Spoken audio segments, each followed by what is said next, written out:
Привет, меня зовут Виталий Штыбин, и это канал «Этнографика» и очередной подкаст из серии интервью со специалистами в истории, археологии, этнографии, лингвистике и других науках, связанных с регионом Кавказа, и которые рассказывают нам о Кавказе с этих перспектив. И сегодня мы поговорим с Патимат Тахнаевой, кандидатом исторических наук и заведующей сектором Кавказа в Институте востоковедения Российской академии наук, и замечательным историком, одним из лучших специалистов по истории Дагестана.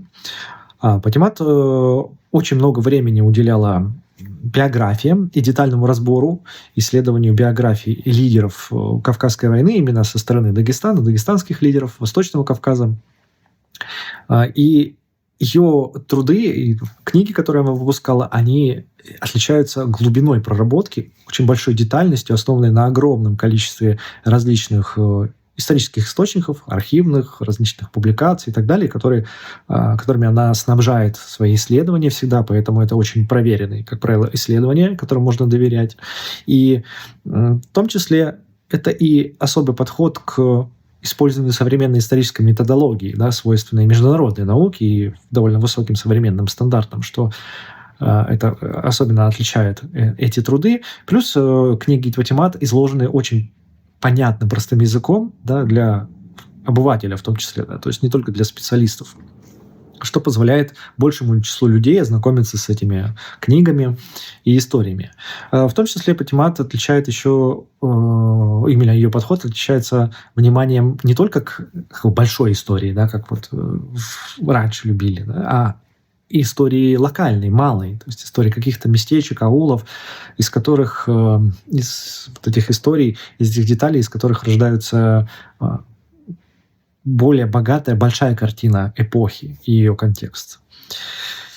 И это вот сочетание умения языка академического переходить в язык научно-популярный, и не терять при этом своей точности, своей правильности. Благодаря этому Патимату удалось развеять многие застарелые легенды и мифы относительно эпохи Кавказской войны, особенно в частности в Дагестане, которые по полочкам были разобраны в ее книгах.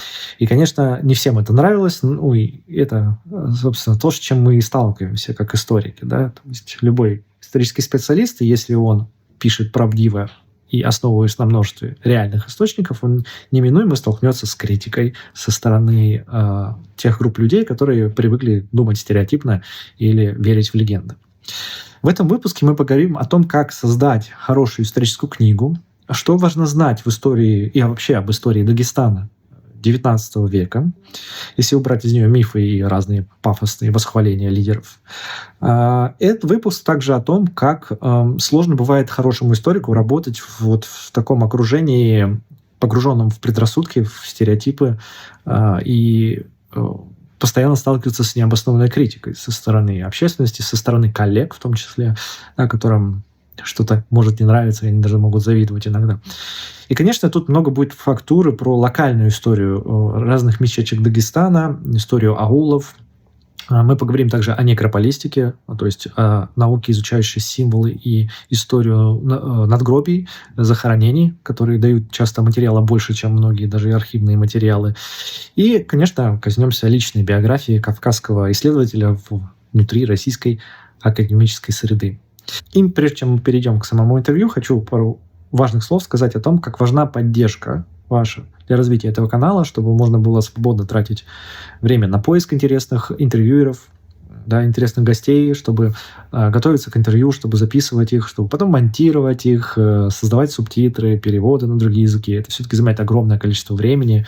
И, конечно, когда я это делаю в одиночку, это не так бывает иногда качественно и порой просто занимает огромное количество времени. Поэтому любая ваша поддержка, любая копеечка пойдет вот именно в улучшение качества съемок и ускорение этих съемок.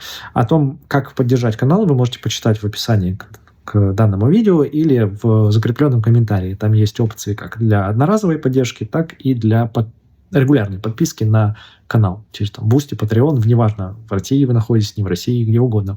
Любые опции доступны. Поэтому буду очень признателен, если вы поддержите развитие канала и записи дальнейших интервью. В общем, приготовьтесь, будет интересно. Падимат, приветствую тебя в эфире. Спасибо большое, что согласилась дать интервью. Вот, очень рад тебя видеть в Спасибо. таком красивом, светлом окружении. Вот. И сегодня, да, хотел поговорить немножко о твоей биографии, немножко поговорить по твоих работах, твоих исследованиях, ну и о жизни немножко тоже, да, чтобы вот как бы, так сказать, раскрыть нам вот эту всю историю не только твоих исследований, но и твоих, так сказать, приключений, связанных с этими исследованиями. И, ну, для начала, так кратко представлю, да, у нас в эфире Патимат Тахнаева, историк, исследователь Дагестана. И есть несколько фактов, ты меня, может, поправишь, если я не прав. То есть, я, насколько знаю, ты родилась в Дагестане, выросла там. Да, то есть эти места, это ты пишешь о тех местах, которые, в принципе, связаны с твоей биографией, в том числе личным твоим каким-то опытом. Ну, Отчасти, да? отчасти да. Хорошо. Вот. И ты сейчас, ну, мы еще поговорим об этом, но в целом вот ты как научный сотрудник сейчас преподаешь больше или исследуешь больше? Ты знаешь, я не преподаю, у меня нет на это времени, хотя многие Ага. считают, что я преподаю. Я рядовой научный сотрудник такой, сермяжный научный сотрудник. На преподавание я просто нельзя одновременно пахать и сморкаться, одно из двух. Ну да, соглашусь. Да. Согласен. Конечно, конечно. Тогда начну с вопросом базового, наверное, такой, который всегда это возникает, когда сталкиваешься с твоими исследованиями. Вот, да и, в принципе, у любого исследователя он такой. Когда ты поняла в первый раз, что ты хочешь именно быть исследователем, то есть не просто, так сказать, ну, там, рассказывать в целом о Дагестане, да, а именно заниматься конкретно историей с научной точки зрения Дагестана, своих родных мест, вот, памятью людей этих мест. Когда вот случился вот этот перелом в твоей жизни? Я на этот вопрос даже не знаю, как ответить, потому что а, я закончила исторический факультет, но это была случайность. Я когда подавала документы в университет, я не знала, исторические или филологические. И даже учась на просто вот исторические, вот буквально секундное решение, не филологические, стала историком, дипломированным специалистом. Но в мои планы не входило заниматься наукой, ну, ни разу. Вот. Потом я вернулась в Дагестан, я закончила Сыктывкарский государственный университет, исторический факультет, у меня были прекрасные преподаватели. Я возвращаюсь в Дагестан, это 90-й год, мы понимаем, это все вот рушится. Вот. Но я все равно не думала о науке, себя в науке не видела, у меня были другие планы на жизнь. Но, видимо, меня хорошо научили в университете, потому что у меня возникало очень много вопросов, и я пыталась на них ответить профессионально. И так в 97 году выходит, или в 96-м, выходит моя первая работа «Чох. Блистательная эпоха Шамиля». Почему Чох? Почему блистательная эпоха Шамиля? Ну, понятно, это блистательная эпоха Шамиля – это такое образное название, значит, расцвета имамата Шамиля. Вот. И почему Чох? Потому что, вернувшись в Дагестан, и 90-е годы был сумасшедший интерес к этому периоду, сумасшедший. Вот, создавались фонды, публиковались какие-то материалы, об этом много говорили. Вот. И были обвинения, впервые тогда прозвучали обвинения в предательстве дагестанцев, в предательстве, в том числе в число предателей вошло мое селение. И я проследила тогда впервые раскол, который произошел в дагестанском, ну, назовем его гражданском обществе, сторонников и противников имама Шамиля. Вот. Ведь, короче, отношение к исторической действительности — это не первая там любовь безоговорочная, то есть там вообще сложные процессы. Я попыталась разобраться в этой конфронтации, и вот на примере одного гражданского общества, сельской общины Дагестана, Чох, я рассмотрела, как этот конфликт, раскол произошел. Я помню, его научным редактором был Дибир Магомедович Магомедов, дагестанцы, и, наверное, помнят его уже нет в живых, профессор ДГУ, у него хорошая ленинградская была школа. Он первый председатель фонда Шамиля, тоже страница в истории Дагестана, этот фонд. Я вот почему вспомнила, он сказал, что это вот эта книжка, он ее назвал одной из лучших работ в Шамилиане. Я удивилась, Шамилиана, Я его очень уважала, Владимира Магомедовича. Он сказал: "Но есть же лениниана, а я же из советского, и мы знаем, что такое лениниана". И я так поняла, надо же, я что-то такое, вот это шамилиана, да. Это был 96-й год. Вот. И, ну, как-то после этого прошло еще много лет, я все равно не видела себя в науке. Наверное, где-то в 2000 году я поняла, что да, это моя стезя, и пошло-поехало. Но, конечно, центральным, моих исследований это Кавказская война.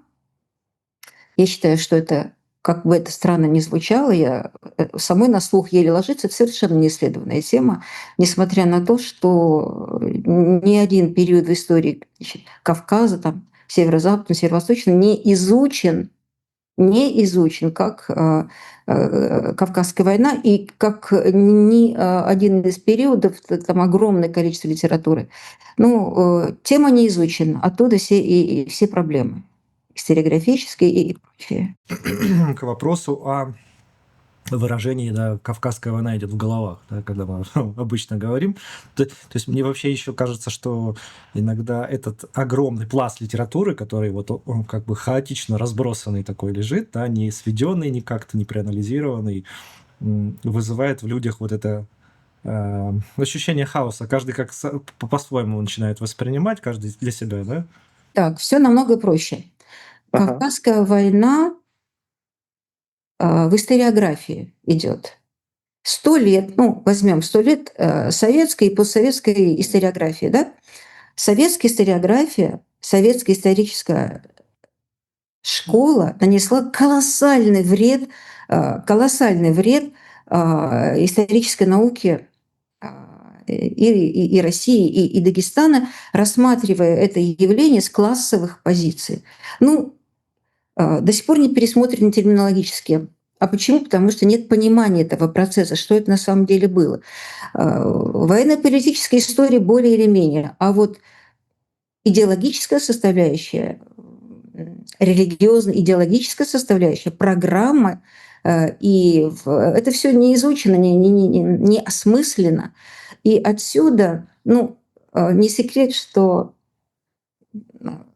значит, постсоветский период оставил и привнес массу таких мин, это и этнотерриториальные, это и этнорелигиозные, которые подрываются каждый день, потому что они не изучены. Они вот просто... А интерес к истории, все уходит туда. Интерес к истории сумасшедший, но историки не отвечают на эти вопросы, потому что опять все загоняют вот эту классовую схему.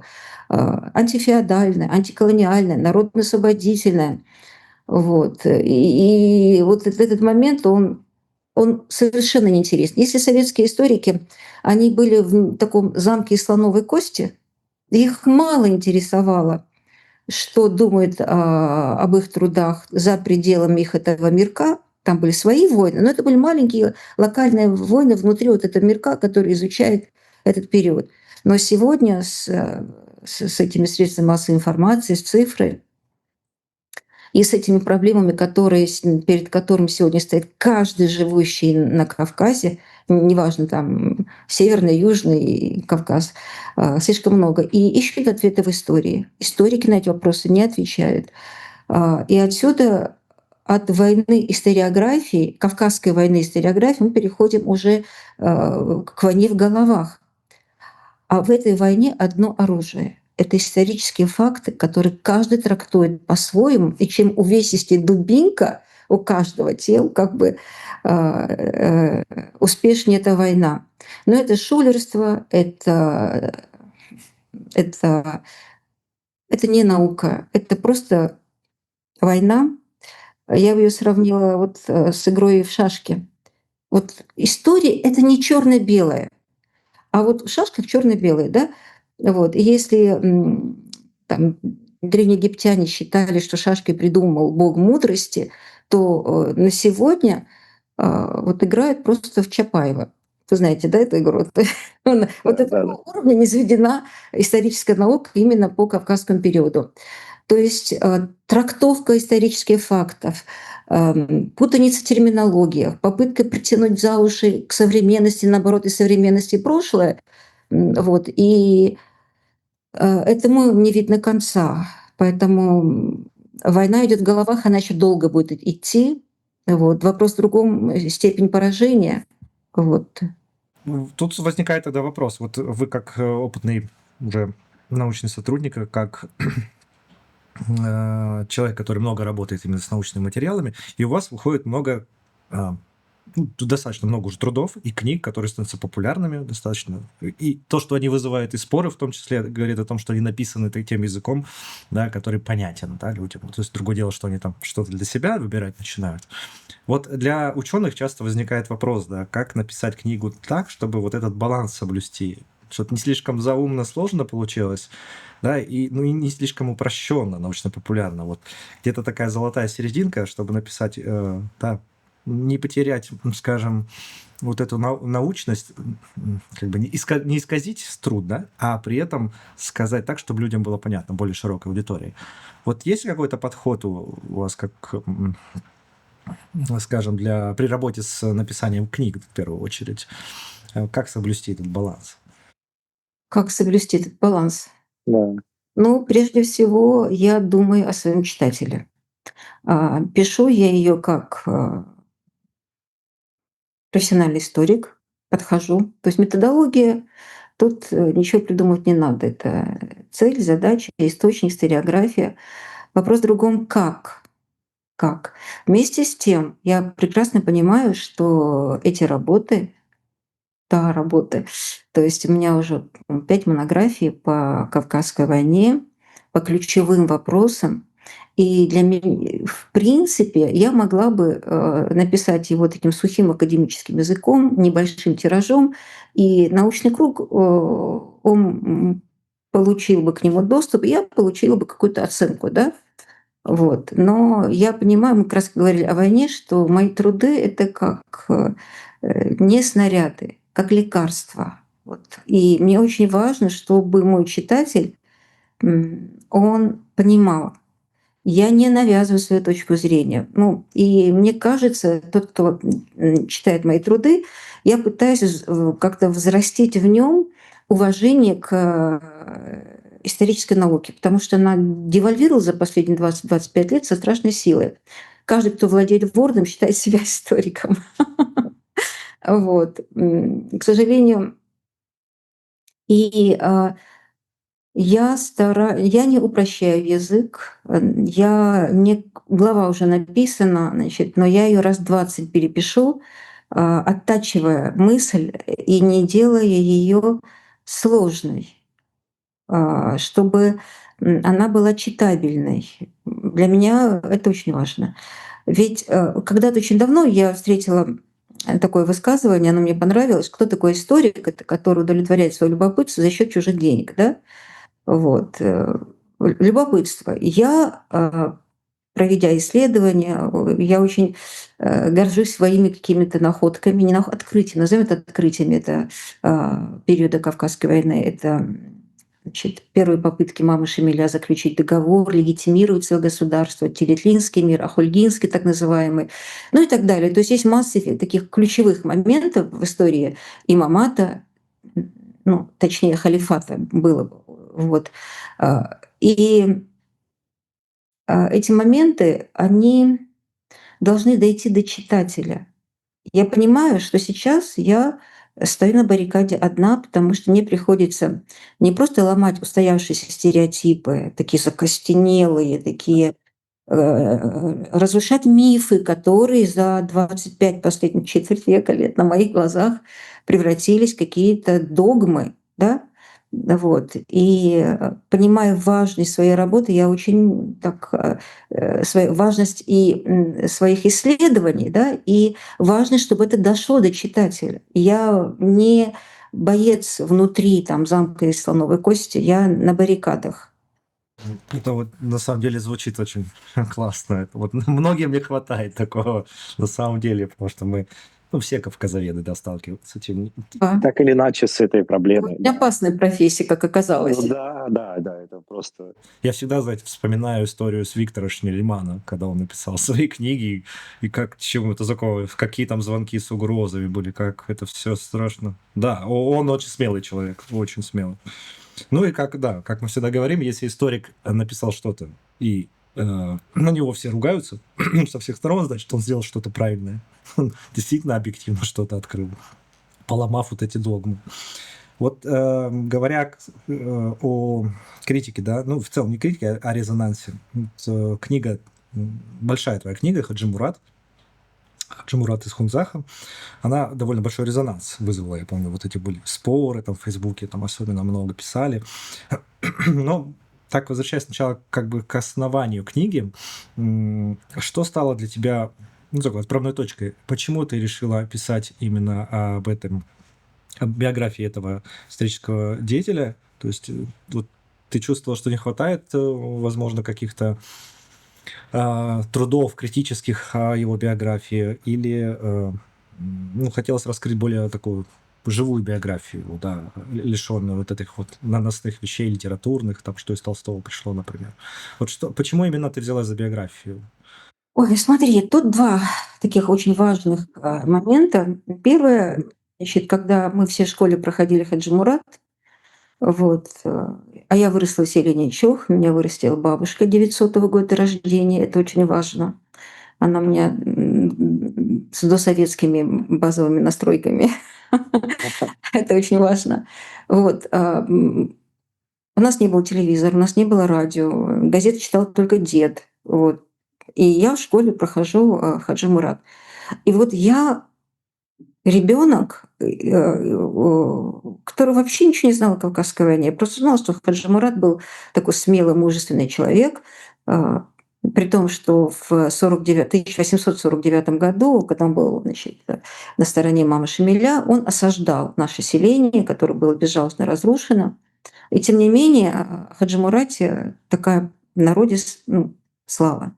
И я пришла домой, я помню, значит, бабушке рассказывала, что это что такое, как такое может быть. Ну, вот, то есть я отказалась верить толстовскому Хаджи Мурату. Но там такой сюжет, когда Хаджи Мурат вместе со старшим братом Османом сопровождали, там 20 ребят было кавалькаду составили, значит, хунзасским нуцалом, Умахану и Нуцалхану. Они были, как известно, мы знаем, они были убиты в ставке имама Гамзата. Были жестоко зарублены. Вот. И Толстой, ссылаясь на записки Лорис Меликова, который писал со слов Хаджи Мурата, пишет, что Лорис Меликова спрашивает Хаджи Мурата: а когда убивали Нуцалов, когда убивали, ты-то где был? На что Хаджи Мурат отвечает: я испугался, я убежал. Все. Вот, ну как этому можно поверить? Я просто поражаюсь. Ну, нет, можно. Мужчины не рождаются храбрецами, да, это базовая такая настройка. Но старший брат Хаджи Мурата Осман был молочным братом Нуцалова, Манцалхана. Они были близки, это к аварскому ханскому дому, да. Да и даже если бы этого не было, идет сеча, идет рубка, наших бьют, а он боится и убегает. После этого, надо сказать, что в фольклоре, значит, фольклор времен Кавказской войны в Дагестане прекрасно изучен, исследован. Был такой филолог Сираджин Магомедович Хайбулаев. Вот, и поэтому было много достойных и воинственных, и мужественных наибов, но почему-то только Хаджи Мурата посвятил народу 10 песен. Не каждый из там 80-90 наибов, которых мы знаем, может похвастаться там, ну, одна песня может быть, и это будет песня «Плач» по убиенному, да, а тут 10 песен. Это народ, ну, не обманешь. Причем это не потом, а при жизни Хаджи Мурата. Я не поверила, и для меня просто он перестал быть интересен. Но меня потом Ну и все, на этом как бы закончилось. В каждой книге придавать значение. Там были еще какие-то косяки, которым я не доверяла. А ведь фальшь, она всегда отталкивает, да, вот по Станиславскому «не верю». Вот. И потом уже прошли годы, я стала историком, и вот я написала свою первую книгу в 97 году по вот именно Имамату. Потом у меня был Чох, значит, это была история сельской общины на фоне очень большой истории Дагестана. Потом был Аргвани, то, что у меня было. То есть я уже лет 15 плотно занималась историей Кавказской войны Имамата. И у меня появилось, во-первых, очень понимание того, что происходило в Дагестане, трагедии вот этой, и о том. И вдруг я поймала себя на том, а это был, наверное, где-то 11-й год, я уже работала в архиве в Грузии, в Тбилиси, работала вообще с потрясающими источниками. Ну, ты знаешь, да, архив Грузии — это что-то просто вот жить и умереть там. Ну, огромный, богатейший Да, источник да. То есть информации. дело в том, что я-то, когда приехала работать, у меня было невероятное количество вопросов, и я нахожу ответы. Да? То есть я уже была готова к работе к этому архиву, и вдруг меня осенило, что через персону Хаджи Мурата можно раскрыть все вот эти вот узловые, значит, вопросы через судьбу. Что-то подобное я пыталась сделать в своих предыдущих исследованиях. Я, допустим, писала о сельской общине, как она проходила через такие исторические какие-то периоды, и а в заключении я через какую-то яркую фигуру этого периода, через биографический момент открывала, да, потому что через человека это ближе. Вот. И я нашла очень много материала, я тогда очень много, значит, скопировала. И я ходила с этой мыслью, что через Хаджи Мурата я смогу. В Хаджи Мурате у меня значит, хронологически полвека, 1801-1852 год смерти. Да? И я очень люблю эту свою работу, она отняла у меня и много времени, много сил, и я просто ушла в ту эпоху. И надо сказать, что я была настолько готова к этой работе, что когда я уходила, значит, в ту эпоху, я там всех знала. Я там была как дома. Более того, я когда работала, я работала 5 лет над этой работой. Я считаю, это очень мало, потому что, но я была готова, это прежде всего. Во-вторых, я прошла, вот кроме Табасарана и Кайтаг, я прошла все его маршруты. Я даже была готова прыгнуть с перевала, откуда он бежал, чтобы, ну, так себе перевал.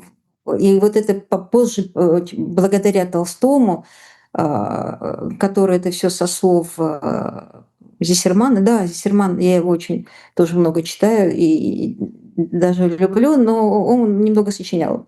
Ну, это неизбежно, это личные воспоминания. Вот. Буцеравский перевал, да, откуда?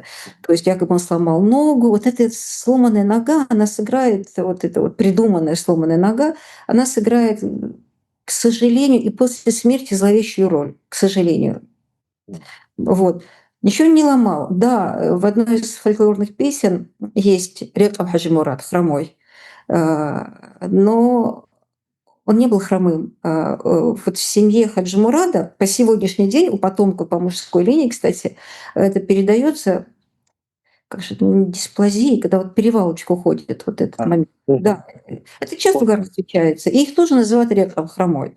Перелома никакого не было. Ну, я очень подробно рассмотрела в своей работе этот. Кстати, тираж закончился очень быстро, в течение там, нескольких месяцев. Вот. И для тех, кто хочет ее прочитать после интервью, на Академ.Эду она размещена. То есть можно... Вот. Да, мы ссылку, я вставлю ссылочку. Ой, если спасибо. будет. Да. Один мой знакомый, ну, не глупый, образованный человек, очень раздраженно мне сказал: да невозможно читать твоего Хаджи Мурата, тут на полстраницы идут постраничные ссылки. Я так удивилась. Я хочу сказать, что я как историк профессиональный не могу позволить себе нести отсебятину. На все предположения, на все какие-то эти у меня есть ссылки. Я, к сожалению, могу отталкиваться только от источников. Возможно, я их, на взгляд читателя, неверно интерпретирую. Но это вы можете опять вернуться к этим ссылкам и посмотреть, где я что-то не так поняла. Вот. Поэтому, возвращаясь, я поняла, что через Хаджи Мурата это будет здорово. А потом, когда я уже ушла в Хаджи Мурата, да, ушла в эту эпоху, меня накрыло обидой, такой лютой обидой за оболганного человека, за посмертно оболганного. И более того, его уже нет, сколько лет там, да, 52-й и 25-й, ну, в общем, 170 лет, да, его нет. И продолжает по сегодняшний день вот это клеймо предателя, которое ему совершенно не то, что незаслуженно, он ни разу не предатель. И большую роль в том, что вот это клеймо как-то тиражировать, сыграло произведение Льва Николаевича Толстого «Хаджи Мурат». Я вообще не понимаю, я отказываюсь понимать, как это произведение могло нравиться. Я понимаю, оно вышло в 2012 году, и в 2012 году, и да, там были большие купюры, где про Николая Первого, значит, русскому читателю, значит, русскому интеллигенту не понравилось, да, были огромные. Это очень маленькое произведение. Сейчас я покажу, я специально жалею. Да. Вот смотри, вот у меня это 40-й год издания, да, вот это, вот она небольшая, без купюр, кстати, и 40. И оставим в стороне вот русскоязычного, нет, значит, российского интеллигента, назовем так, да, я не могу понять, в чем успех этого произведения. Потому что из Хаджи Мурата сделали такого недоумка. Вот. И Черная легенда, по сути, возникла вокруг просто биографии. вот хорошо, пусть будет хорошая фраза «черная легенда». Дело в том, что я удивилась, что российский читатель, тогдашний и нынешний, принял такого Хаджи Мурата. Там же предатель в корыстных целях. Вот если просто читать буквально с первого предложения, он бежал, чтобы получить чины, награды. Когда он у Семёна Воронцова, когда он только выбежал, у Семёна Воронцова он так смотрит, такой ажиотаж поднялся, говорит: «О, можно быть побольше выторговать, типа я важная птица». Да я не могу читать, там что не это самое. То есть отчетливо представлен какой-то значит, корыстный, значит, человечишка, который хочет подороже себя продать. Трагедия, ошибка, вернее, не трагедия, ошибка Льва Николаевича в том, что он с самого начала, сам с первых строк пишет, что Хаджи Мурат выбежал сознательно к русским. Ничего подобного. Ничего. Это настолько важно. Он не собирался бежать. Да, я посмотрела много работ по как разбирают произведения, значит, Хаджи Мурат, и говорят: божечки ж, Хаджи Мурат так любил свою семью, и вот он обратно бежал от русских, чтобы свою семью. Минуточку. Да, семья, это очень трогательно, действительно. И действительно он бежал, когда он был в этом, как же называется селение там. В общем, он был в этом в Нухе. Простите, город он тогда был по тем меркам. Он был в Нухе, ночью к нему пришел лазутчик, некий Али. У меня в книге всё подробно расписано с ссылками на аутентичные времени источники. И он узнает, что его жену, а он очень любил свою жену Сану, чеченку, ее выдают замуж за его заклятого врага Даниэла Султана Илисуйского. А это надо понимать, какие они были заклятые враги. Это все это просто. И он узнает, конечно же. А дело в том, что в имамате, если кто-то из значит, горцев бежал за периметр имамата, а это было очень сложно сделать. Там везде стояли, круче, чем у русских, стояли горские блокпосты, выбежать, но удавалось. Кто-то бежал. Бежали в Тимирхан-Шуру, бежали в Чечне. И бежать было очень сложно. Но если кому-то это удавалось, а поскольку так часто, видимо, бежали, что имамат был вынужден принять такой закон, что жена там, если жена, обычно это жена, она считалась, то есть брак расторгался автоматически, и через 40 дней ее выдавали замуж. Первое время даже конфисковывали имущество, потом это правило поменяли, но брак считался недействительным. Мгм. Все по-честному, как бы, да, никакого произвола. Когда Хаджи Мурат был наибом, он тоже это правило, так сказать, внедрял в жизнь. Он 10 лет был наибом Хузаха, почти 10 лет. И что он прекрасно понимал. Но дело в том, что Сану было, когда он, значит, в ноябре 1951 года бежал, вот я не люблю себя за то, что я вынуждена, вот этот глагол «бежал». Он не бежал. Вот, он, значит, оказался значит, в Ташкичу, в крепости Воздвиженской у, значит, Семена Воронцова. Он знал, что его жена беременна, 3 месяца беременности, и выдать ее замуж беременной шариат не позволяет. Она должна была разродиться, потом пройдет какой-то срок, и потом ее выдают замуж. И у него было очень мало времени. И вот он, это получает у нас апрель 1952 года. Он уже, под ним уже земля горит, он понимает, что время уходит. И он узнает, что к нему приходит ночью этот лазутчик, а Хаджи Мурат разрешали встречаться с лазутчиками с той стороны. Он, видимо, это все узнал, потому что Андреевский, врач или зять Андреевского, он пишет, после того, как Хаджи Мурата убили, было проведено 2-3 расследования. Это и тайная полиция, 6-е отделение, это и очень много источников. Тут сиди просто и работай. Ну, дело в том, что Хаджи Мурат, даже Воронцов, значит, задумывался, это было задумано или это случилось случайно. И он приходит к мысли сам Воронцов, он к нему очень благоволил, ему был симпатичен Хаджи Мурат, и он понимает, что это произошло спонтанно. С ним соглашается его лечащий врач, который хорошо знал и Хаджи Мурата. Вот. И я с ними согласна, я это все объясняю. Но возвращаясь к глаголу «бежал», «не бежал», дело в том, что сегодня любого, кого так или иначе интересует тема Кавказской войны и вообще Кавказа, или творчество Льва Николаевича, когда говорят Хаджи Мурат, о них знания только по этой повести. Других знаний нет. С чего начинается повесть? С того, что Хаджи Мурат уже рассорился с имамом, и он входит в чеченское селение Махкиты, ну и там дальше пошло. А что было до? Так это же самое главное. А что было до? До 1951 год у нас блестящий Гешлагарский набег, о который замалчивается. Дальше у нас как рубежный Табасаранский поход, июль 1951 года.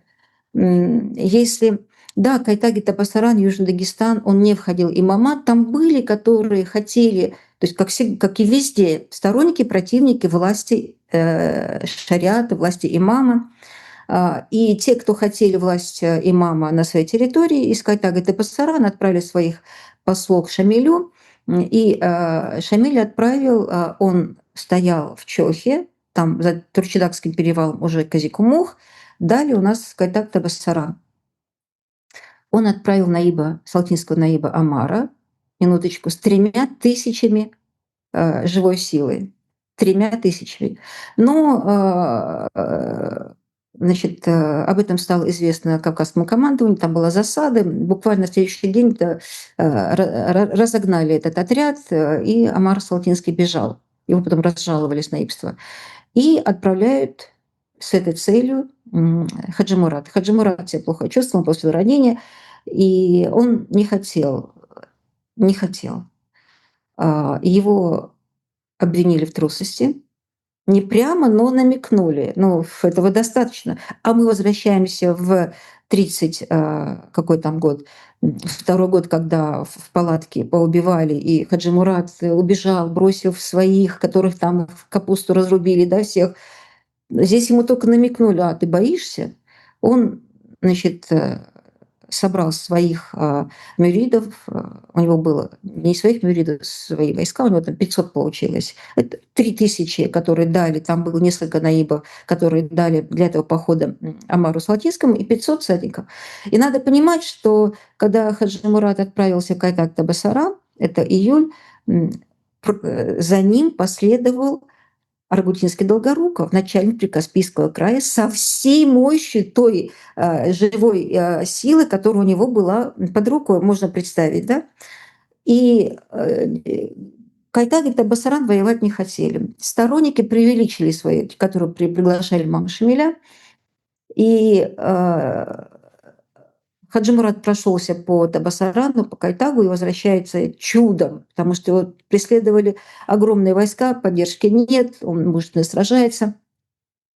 Он возвращается, это к чему я такое длинное отступление делал, он возвращается в Чох, это 26 июля, там ставка имама Шамиля, а 16 июля имам Шамиль понес сокрушительное, позорное, значит, получил удар, он шел на Казикумух через этот Турчидакский перевал, Плата, он шел, у него было по разным данным местных авторов, это и Гаджали, и Карахи, и позже уже и Инфачил Дибир, они говорили, что имама Шамиля было от 7 до 9 тысяч.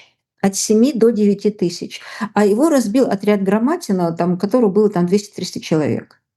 Это было позорное бегство, но так получилось. Иногда вот фортуна делает такие гримасы. И вот возвращается Хаджи Мурат, несмотря на то, что его порядком потрепало, там было очень тяжело, его преследовали, тем не менее старая закалка, и он возвращается еще и с добычей. Вот. Происходит, но Хаджи Мурата отправляли на смерть. Его живым никто не ждал, потому что в 1848 году, получается, года за 3, когда имам Шамиль сделал свою власть наследственной, это в Белготое. Кстати, я в Белготое был. Я же прошла по всем тропам, причем я по часам, я на лошадях вымеряла время, сколько ему понадобилось. Это с Андийского перевала до Ведено сколько это. То есть это было все пройдено, замерено, потому что я высчитывала по срокам. Ну ладно. Я, может быть, потом позже об этом. И в 1948 году, когда на Белготое имам Шамиль, якобы его заставили алимы сделать наследником, возможно, они нашли обоснование и в шариате, и в истории ислама, не знаю. Хотя я об этом писала. 16-летнего имама, 16-летнего, сколько ему было? Ему не было, 18 лет, Гази Мухаммада, сына имама Шамиля, сделали, наследником. Это многим не понравилось. Но промолчали. Дело в том, что мне колоссально помогали сведения лазутчиков, которые Аргутинский аккуратно собирал. Он писал об этом Воронцову. Вот, это, если Аргутинский был, в Дагестане, то в Чечне у нас вначале был, потом Борятинский на его место пришел. Вот, то есть огромные деньги отдавались лазутчикам. И мы можем знать, вот как дышали внутри имамата. То есть это не предположения, какие были. У Льва Николаевича не было вообще никаких данных по ту сторону фронтира, да, скажем так. У него великолепно получаются вот эти, казачьи истории, вот по эту сторону, вот этот русский солдат, там, Япишка там, и так далее, Мишка. Вот. А что было там, он черпал полностью из сборника «Сведения о кавказских горцах», и так далее. Вот. И когда Хаджи Мурат возвращался с Белготойского съезда со своими друзьями, он сказал, что обсуждали этот вопрос, естественно, наследственной власти. И вот эта фраза «власть должна принадлежать тому, у кого шашка острее», вот, буквально через несколько часов об этом стало известно имаму Шамилю. Хаджи Мурат был очень популярен. Вот. Он был успешен в набегах. Вот. И я встречала такие обвинения, что его интересовала только добыча. И да, он был успешный, добыча была большая, но это ханжество. Все набеги в имамате были с этой целью – получить добычу. Потому что часть добычи по шариату шла в казну имамата. Это система, и об этом пишут и Карахи, и Гаджали, это пишут все, и Абдурахман Газикумовский. А предъяву, простите за этот слог, да, делают только Хаджи Мурат.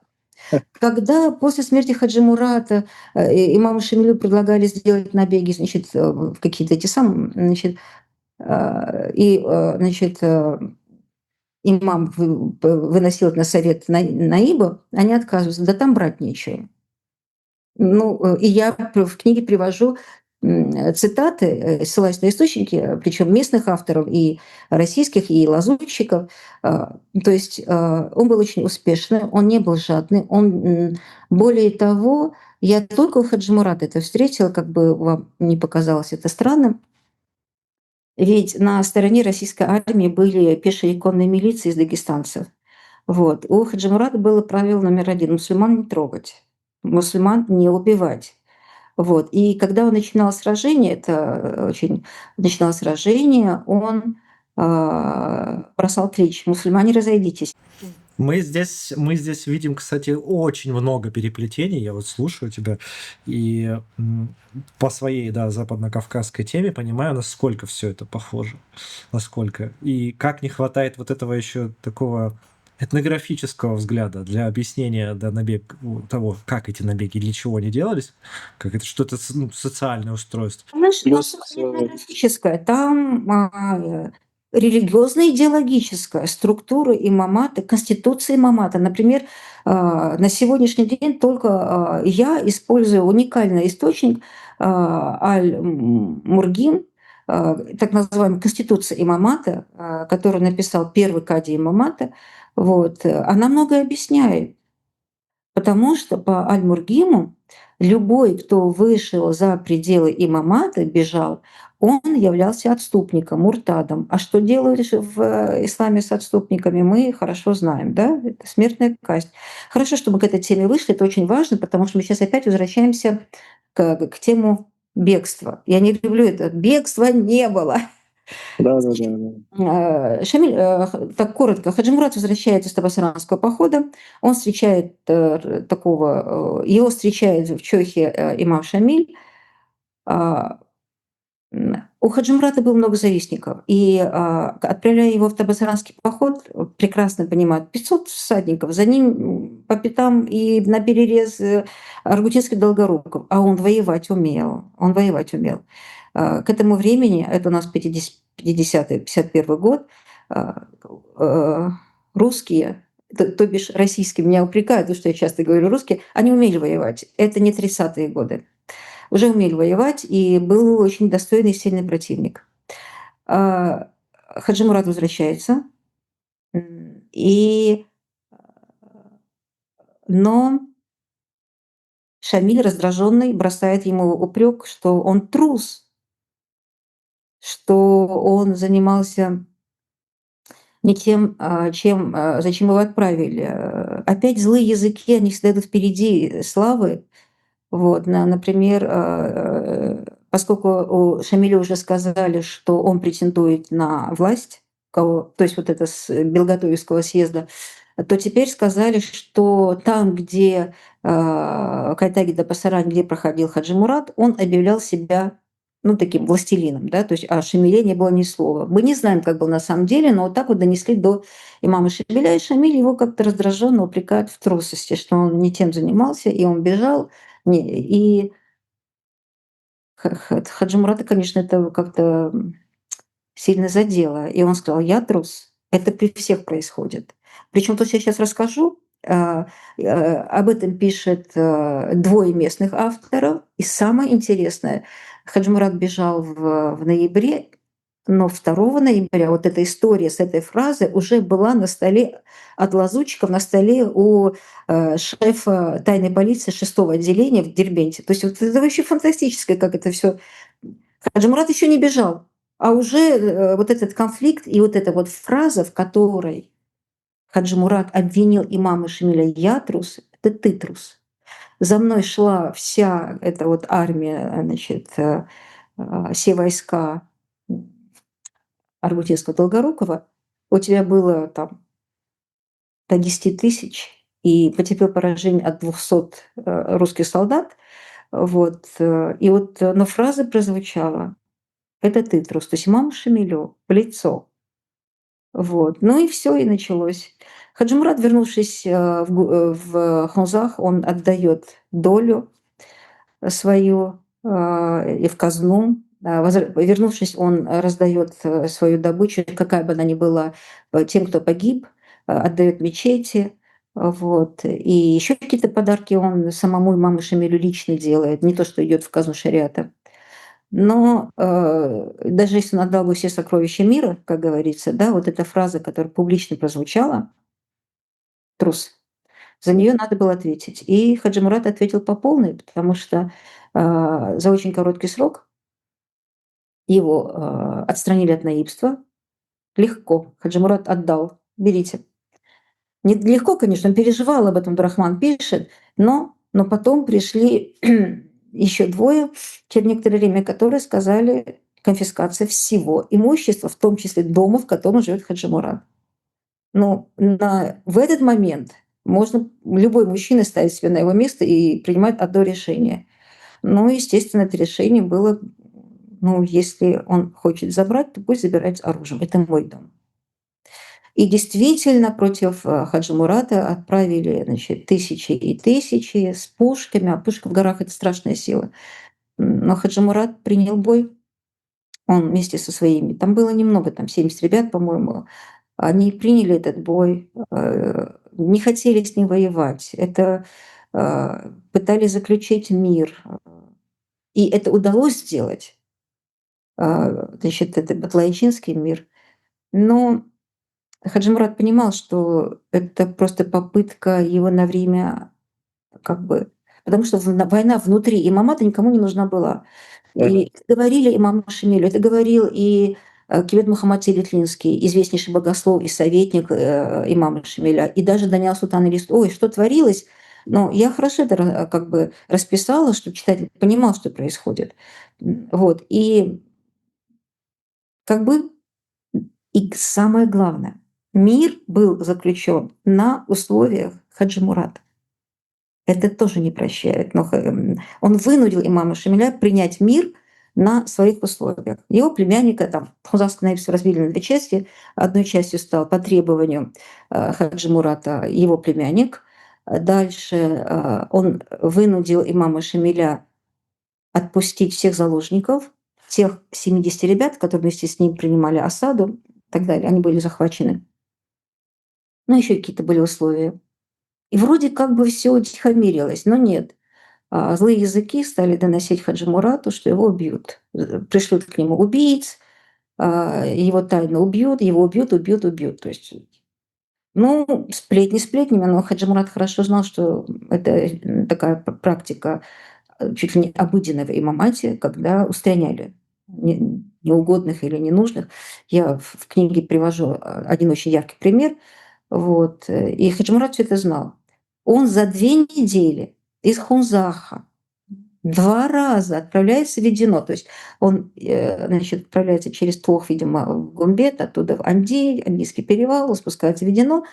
Но за 2 недели 2 раза он отправляется к имаму Шамилю, чтобы развеять эти страхи, эти опасения. Он не боялся смерти, боже упаси. Он боялся подлой смерти, вот быть заколотым в спину, то есть вот такие вот вещи. Но он хотел убедиться, что этого не было. Вот 1 раз его успокоили, значит, ему говорят: "Ты как сын". Он вернулся, опять приходит, и он отправляется. Видимо, были такие люди, которым он доверял. Он отправляется 2 раз, но отправляется через Карату, где находилась ставка сына имама Шамиля Гази Магомеда. Они были друзьями. Кстати, они вдвоем отправляются.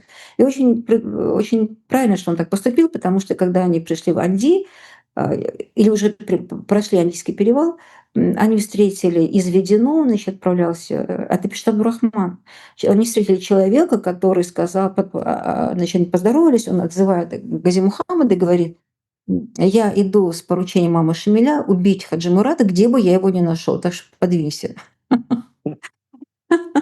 Вот. Гази Мухаммад его прогнал, вместе с ним пришел в Ведено, и Хаджимурат опять уверили в том, что все это сплетни, это неправда. Вот. А дело в том, что во время Батлаичинского сидения, Батлаич — это недалеко от Хунзаха, просто там скала, и там удобнее обороняться. Вот. И его поддержал брат Кибет Мухаммада Телетлинского, Муртазали, и ансухский наиб. Это вообще 51 год — это уже явный кризис имамата. Это долго объяснять, но народу уже это Ну, понятно, что имам... Если бы не Крымская война 53-56 года, значит, имамат, он бы... и раньше ещё. Конечно, это бесспорно. Мгм. Вот. А то, что Хаджи Мурата поддержали, вот, то есть внутри, не только он один там с кучкой, там 70 ребят, а еще и Наиб Ансухский, это еще и Телетлинский, это очень серьезно. И имам Шамиль, вот мы сейчас к главному приближаемся, имам Шамиль решил провести в Автуры. Я скину тебе карту, чтобы было понятно. Очень Да-да, мы важно. его здесь поставим. Да, правда, я ее делала так сама, но там все очень понятно. А в Турах он проводит съезд наибов, на котором он должен был показать, что все, войны с Хаджи Муратом нет. То есть всем наибам, потому что горы полнились слухами. Съезд наибов, и имам Шамиль периодически их проводил. То есть Хаджи Мурата пригласили, хотя он не был наибом, его пригласили ансухского наиба, пригласили Муртазали Телетлинского, брата Кибет Мухаммада Телетлинского. Ансухский отказался, Телетлинский тоже отказался. Очень предусмотрительно с их стороны. А Хаджи Мурат отправился на съезд. А дело в том, что, значит, у нас октябрь, вот конец сентября, октябрь, этот месяц, он был очень тяжелый. А вот этот съезд во Турах в ноябре тяжелый был для Хаджи Мурата. Он понимал, имам Шамиль его не простил, не простит, и его устранят. И он хотел бежать из имамата. Но Аргутинский Долгоруков, он просто потирал ручонки, он был счастлив, что такая ситуация сложилась, он не жалел никаких денег. Но надо отдать должное имаму Шамилю, там такая была жесткая вот эта граница, птица не перелетит, вот эта вот переписка, это на вся... И тем не менее Аргутинскому Долгорукову удалось написать: «Беги, и я тебя на руках буду носить».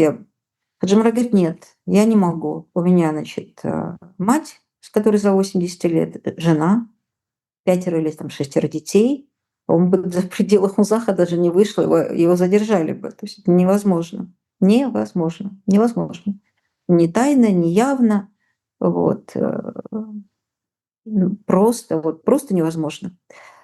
И он тогда обращается к имаму Шамилю с просьбой разрешить ему переселиться в Гихи. Это селение, чеченское селение, откуда родом его жена Сану. Сану была у нас... А вот Гихи, оно тоже было пограничное селение. Оно и не с российским, они и не мирные, и мирные, и не мирные. То есть там как бы своя власть была. Они были пограничные. Вот. Осторожничали и те, и другие. Это было селение Сану, у которого было 7 братьев. Это говорит о многом. Он очень хотел перебраться туда, но Шамиль тоже понимал, что Гихи, это все равно, что выпустить птичку из клетки. Нет, он ему не разрешает.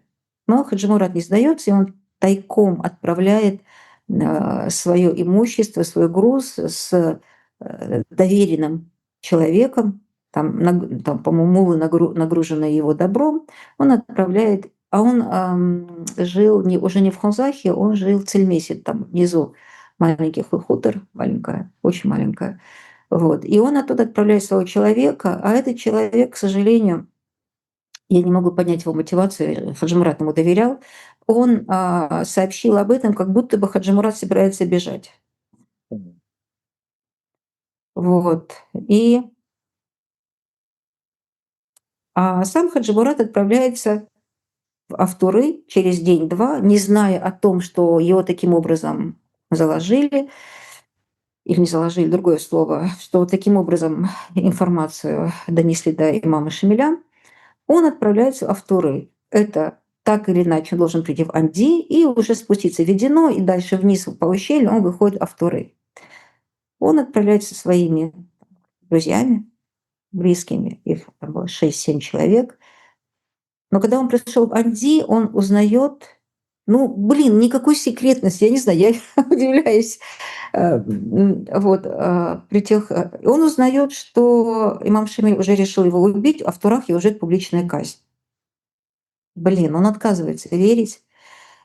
Но сомнения его одолевали. И вот я когда пришлю карту, увидел, что это Анди, и он вместо того, чтобы спускаться вниз по ущелью в Ведено, он делает крюк и идет в селение, как что он поднимает, ну, остается в одном из чеченских селений, Макажой. Макажой. Ага. Он отправляется в Макажу. Вообще я советую побывать в Макажое. Вот, я была впечатлена, вот эта мечеть. Оно, конечно, было разрушено, я не знаю, сейчас они реставрируют или что, но передает. Он в Макажое взял как бы такую паузу, что делать дальше. Это очень важно. А тут надо вот такой момент, очень важный.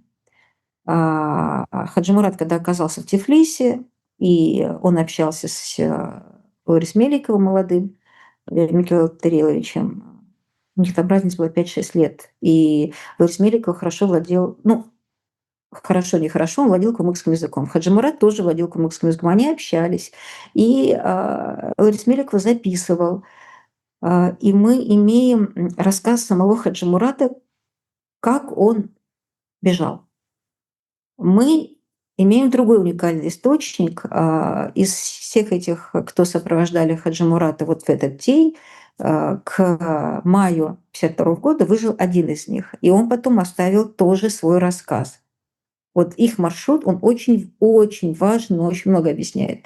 И вот из Анди они делают прямо противоположную сторону. Они не идут вниз по ущелью Ведено, они идут в Макашой, чтобы, наверное, отправить своих людей или получить, я не знаю, он не объясняет, зачем он пошел в противоположную сторону. Но очень важно, посмотрите на карту, он приходит в Макашой, как же быть дальше? Ну, в Макашое происходит инцидент, он вынужден был оттуда бежать. Вот. И вот переходим к главному глаголу «бежать». Куда? Вот на карте посмотрите. Мы знаем, что он вышел значит, к Воронцову, который находился в крепости Воздвиженская, Ташкичу, недалеко от Атаги. Да? Если бы он собирался, вот он принял решение, ах, меня будут убивать, да не бывать этому, и пойду-ка я вот к русским. Вот, и он бы вот по Аргунскому ущелью, вот от Макажоя по Аргунскому ущелью, прямо приходишь к Ташкичу. Тук-тук-тук, откройте. То есть вот настолько. Нет, он не идет по Аргунскому ущелью, он идет, возвращается обратно вот к Андийскому перевалу, и дальше там Харачой, Дарго, Ведено, он отправляется. Он идет Автурой на съезд наибов. Он отказывается верить. То есть он принял решение, он не идет к русским. То есть карта вам покажет. То есть если бы он шел, если он принял решение бежать, то он бы по Аргунскому ущелью прямо вышел. Нет, он делает вот этот вот крюк, он идет в Дарго Ведено, но он осторожен, потому что ему говорят, что на него объявили облаву.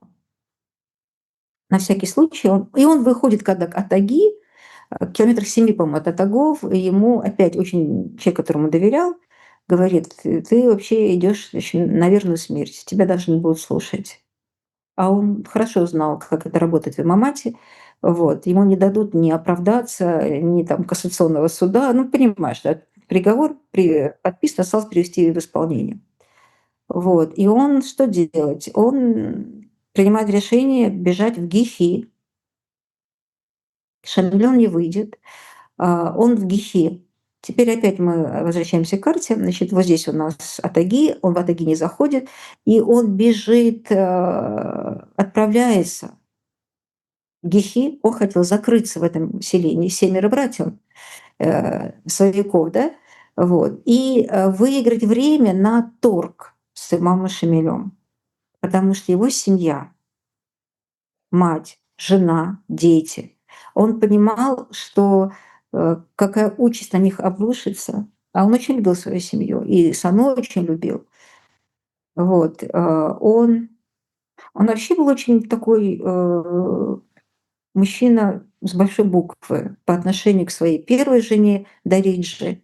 Потом поговорим, что не отвлекаться. И он понимал, что в случае, если он выйдет к русским, то какая мощная репрессивная машина обрушится на беззащитных членов его семьи. Он это хорошо знал, очень хорошо. Поэтому он не мог бежать русским, пока его семья там. И он в Гихи отправляется. Но поскольку атаги уже знали, что Хаджи Мурат был близко, тут не надо к гадалке ходить, куда он дальше пойдет. И когда Хаджи Мурат со своими, значит, ребятами приближается к Гихи, его там встречает уже отряд имама Шамиля. Они отбили двоих, и те выдали, что внутри селения там его ждут. Он не смог войти в Гихи. Мне кажется, там счет шел уже на часы. Вот. Если бы он успел бы зайти в Гихи и закрыться, то есть тут вот уже пошел бы торг, было время. Вот. Но он не успел. Он возвращается обратно, то есть на карте очень отчетливо показано, он возвращается, то есть он значит, Гихи не получил, возвращается. Дальше что? Остается выход один. Назад Нужно пути. уходить. Ага. И он вышел. И первое, вот он, причем у Толстого написано, что были переговоры, что он хотел выйти. На самом деле там была перестрелка, и вот эта перестрелка с солдатами, которые вышли косить траву, возможно, она надоумила, что а вот же, значит, здесь можно выйти. Но не будем гадать за Хаджи Мурата, он выходит. И потом Семен Воронцов, молодой человек, который сын наместника Кавказа Воронцова, да, Михаила Семеновича, он отцу пишет восторженное письмо. Сам Хаджи Мурат вышел. И самая первая просьба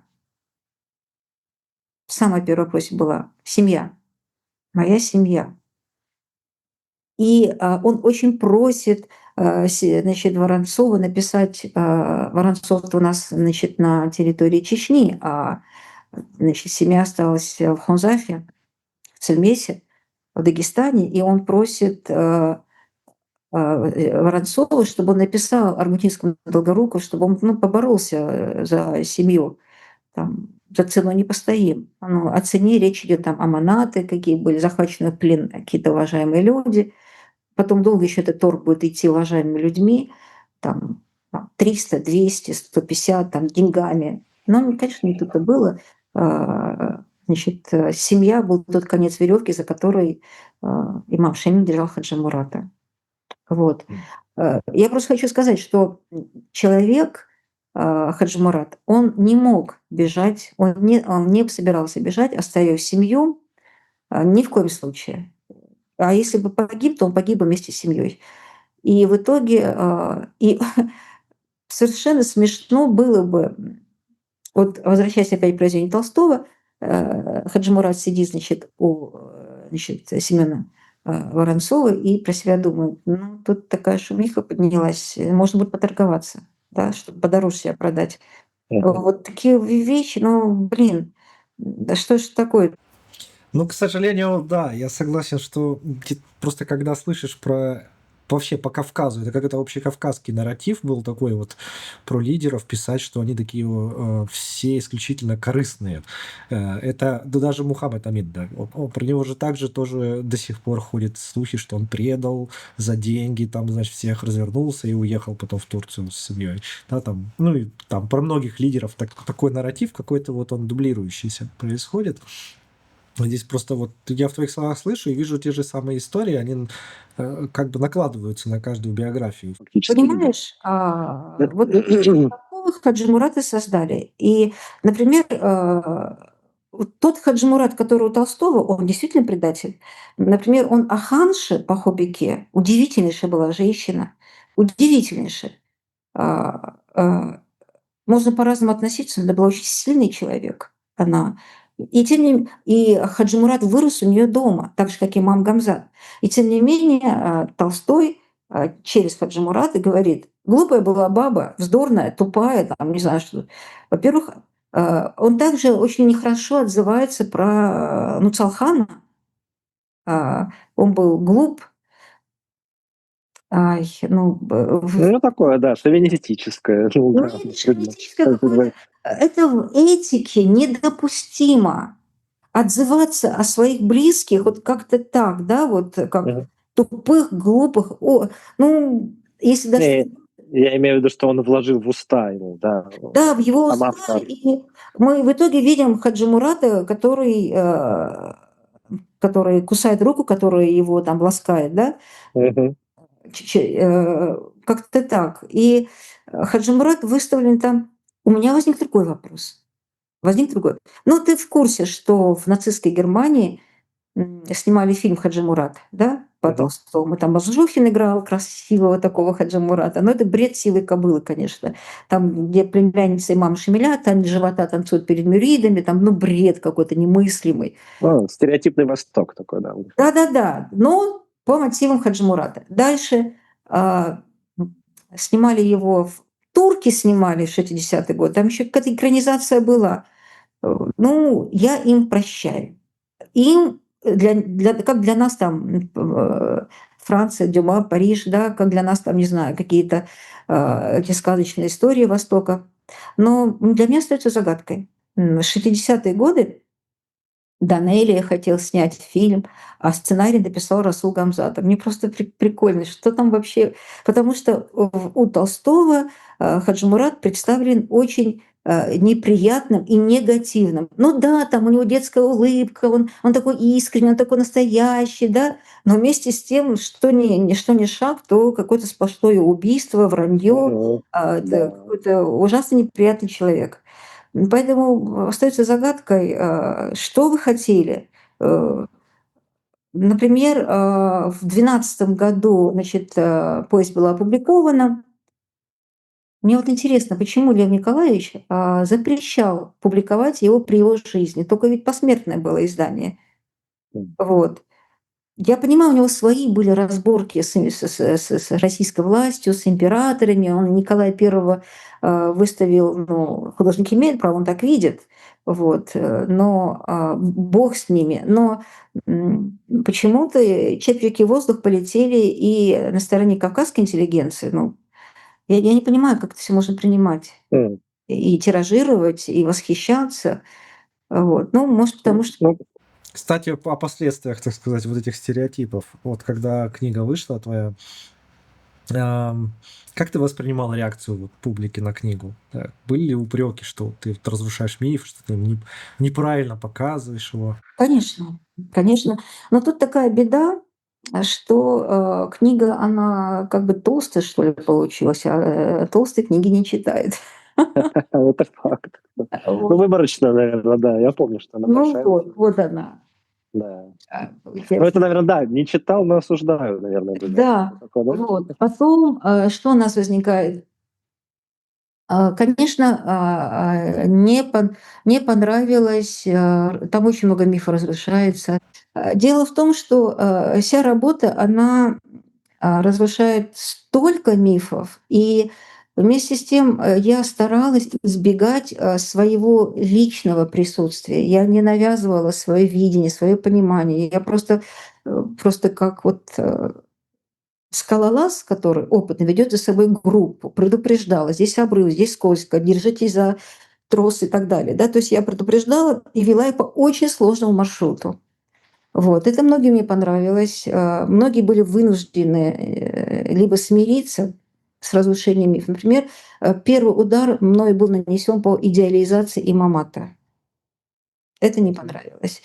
Вместе с тем, вот думала, говорить, не говорить, но, наверное, мы затронем этот вопрос, когда про голого Хаджи Мурата будем говорить, если будем говорить. Ну да, давай. К Это обязательно. сожалению, к сожалению, из Хаджи Мурата, вот толстовского, значит, Хаджи Мурата, предателя мы уже разобрали, да? Он предатель, то сюда побежал, то сюда перебежал, то есть какой-то сплошной этот самый непонятный этот предатель без каких-то Без даже моральных принципов. моральных принципов, да. Вот. С низкой социальной ответственностью. Да. Презентация была в Махачкале, была в Хунзахе. В Хунзахе невероятно тепло меня хунзахцы встретили. Вот. И было очень такое чувство, они были благодарны за то, что с Хаджи Мурата сняли вот эти вот... Не просто сказали, нет, он не предатель. То есть я настолько аргументированно показала всю эту трагедию и всю вот эту вот вот его биографию. То есть теперь вот кто хочет убедиться в этом, достаточно прочитать.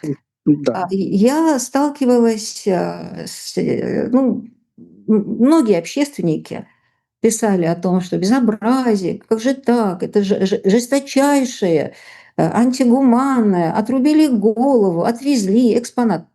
Ну, давайте так, головы в Кавказскую войну рубили и на той стороне, и на этой стороне. Ну, если на российской стороне там тот же Бакланов телегами эти головы собирали, да, то на стороне, значит, имамата телегах не мерили, но головы рубили.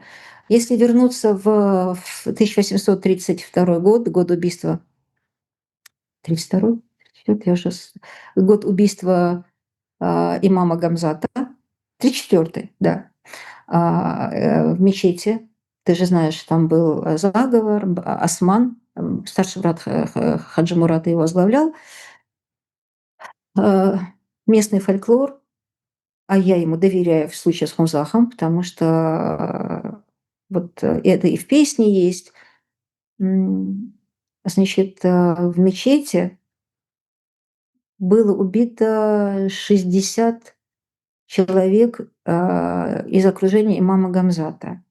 И они были убиты, не просто убиты, им были отрублены головы, и головы вылетали из окон мечети и складывали их возле стен мечети, а тела остались внутри.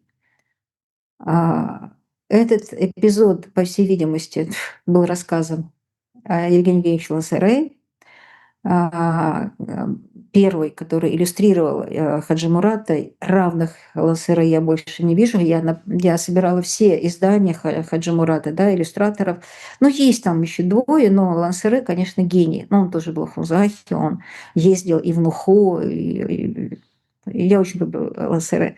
Вот. В первом издании 2014 года, по-моему, да, там есть иллюстрация. Иллюстрация, где у стен мечети там груды этих голов отрубленных. Вот. И то есть я просто как бы иллюстрирую тезис о жестокости. Да. Это была проза, просто проза войны. Когда Хаджи Мурат был в Дешлагарском набеге, и он уже уходил обратно, они, чтобы лошадей уже не отправили, им нужно было задержать преследующих, они сделали засеку. Там то же самое. Каждый, кто поднимался на эту засеку, они там я вот встретила в двух местах. Это было в Табасарском набеге в июле 1951 года, а это был апрель 1951 год. Когда солдат с винтовкой, со штыком шел на засеку, мюриды хватали за винтовку, втаскивали его наверх, рубили голову и голову бросали назад. То есть это была такая вот какая-то вот проза. Обыденная практика. Обыденная практика, да. Да. Вот. И в том, что голову отрубили, в этом не было ничего. Например, голову заказывали. Я в Аргване об этом, кстати, писала, что имам Шамиль заказал голову, значит, мунафика, отступника из Черкея. Это отдельная история. Ну, да. И что касается голов, это не жестокость. Это так было. Так было и там, и тут. Что касается голов, вот во Франции, в Англии, там, ну, в европейских крупных естественных музеях, там тысячи голов. Да, безусловно, это вот академический сбор, антропологический. Антропологический, да, то есть ведь антрополог-то не приходил в какую-то там алжирскую деревню и говорил, так, мне нужно 10 голов. Там вот во время этих антиколониальных сражений у трупов, значит, отчленяли эти, как сказать правильно, головы. собралось большое количество голов. И я знаю, что в 2000 году эти головы стали возвращать по-разному. Я знаю, что в той стране, которая принимает, ну, это можно и погуглить, посмотреть, их встречали с почетом, придавали, значит, под звуки гимна, их хоронили. То есть в этом нет ничего такого. То есть все уже отгремело, это все уже осталось в прошлом. Хранить эти черепа в музеях тысячами, они и рады бы от них избавиться. Но мы говорим об одной единственной голове, черепе. Вот. Ну, я думаю, ты тоже в курсе, что он находился долгое время в Кунсткамере. Потом поднялся вопрос о том, чтобы его вернуть. Вот. Вообще вернуть легко. Они его списали, он не находится на балансе Кунсткамеры, это известная история. Вот. Дальше происходит, ну, какая-то фигня чистой воды, потому что вот эту длинную цепочку я пропущу. Там, вот. Ну да, Последний это прошлый год, 23-24 года это все происходит. Общественность опять обращается, там, верните голову. Меликов обращает на это внимание. Меликов первое лицо Республики Дагестан. И он пишет очень проникновенные слова, что да, я дам, значит, поручение, чтобы разобрались, в конце концов, да, надо сделать. Кому он поручил, что ему сказали, непонятно. Его предшественник, его предшественник был у нас Василий. Василий мне эту тему не затрагивал, игнорировал, у него другие задачи были. Абдулатипа, вот он проболтался. Значит, они придумали такую вещь, что, да, конечно, голову можно вернуть, но при более благоприятных обстоятельствах, каких-то там. То есть они решили, что возвращение головы может вызвать какие-то прямо экстремистские, может быть, движухи. Бред, абсолютный бред. Но поскольку этот вопрос искусственно затянули, ссылаясь на какие-то эти моменты, произошла вот такая вот не очень красивая история с похищением останков Хаджи Мурата. Вначале речь только о черепе шла. Поскольку тема затянулась, стали ссылаться, даже говорю, стали ссылаться на некое нежелательное, да, что это еще рано, что в республике что-то может произойти.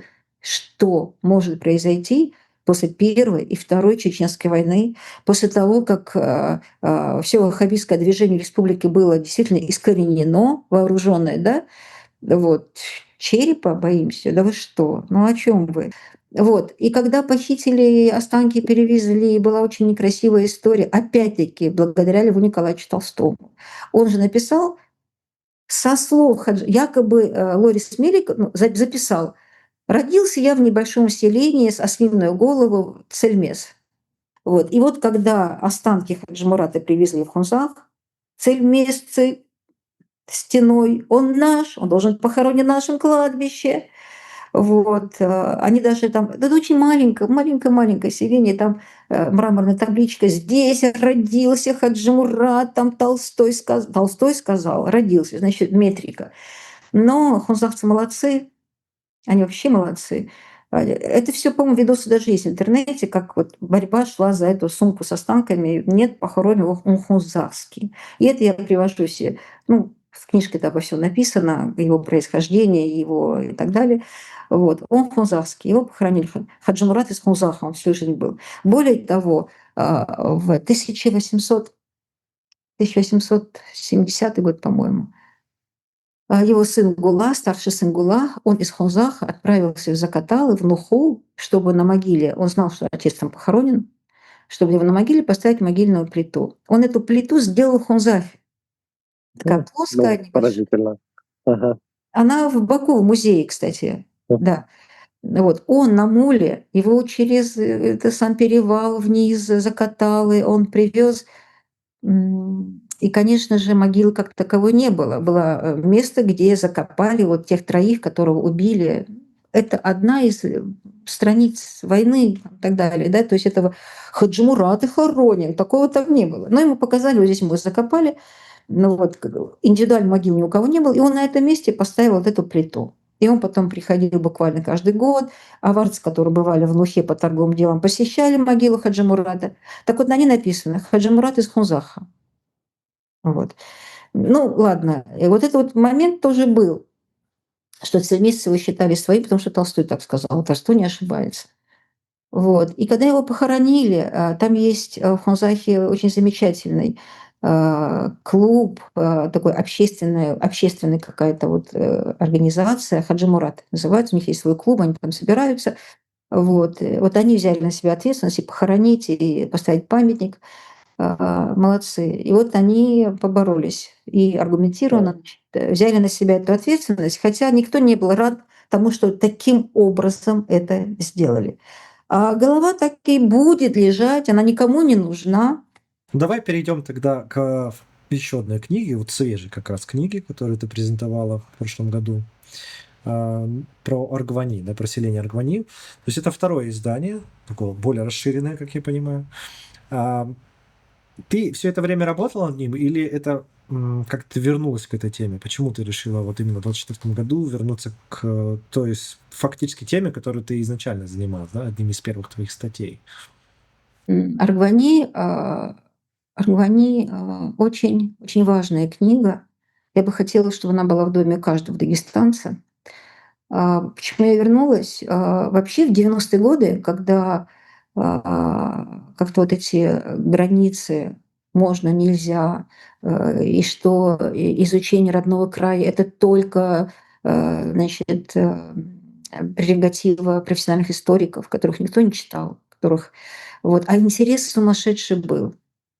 90-е годы — это очень такие важные годы, потому что уже разваливаются колхозы. А колхоз — это был правопреемник сельской общины джамата, да, где историческая память, она была коллективная. А тут уже уходит. Вот и меня вырастила бабушка 900-го года рождения. Для меня, например, ну ладно, у меня был один пример. Мой знакомый, у которого дед погиб под Ахульго. И он с обидой, обида — это живые чувства, говорил: если бы мой дед тогда не погиб, наша семья, ну, жила бы иначе. Вот. Это было еще недалеко, на расстоянии вытянутой руки, 1-2 человека.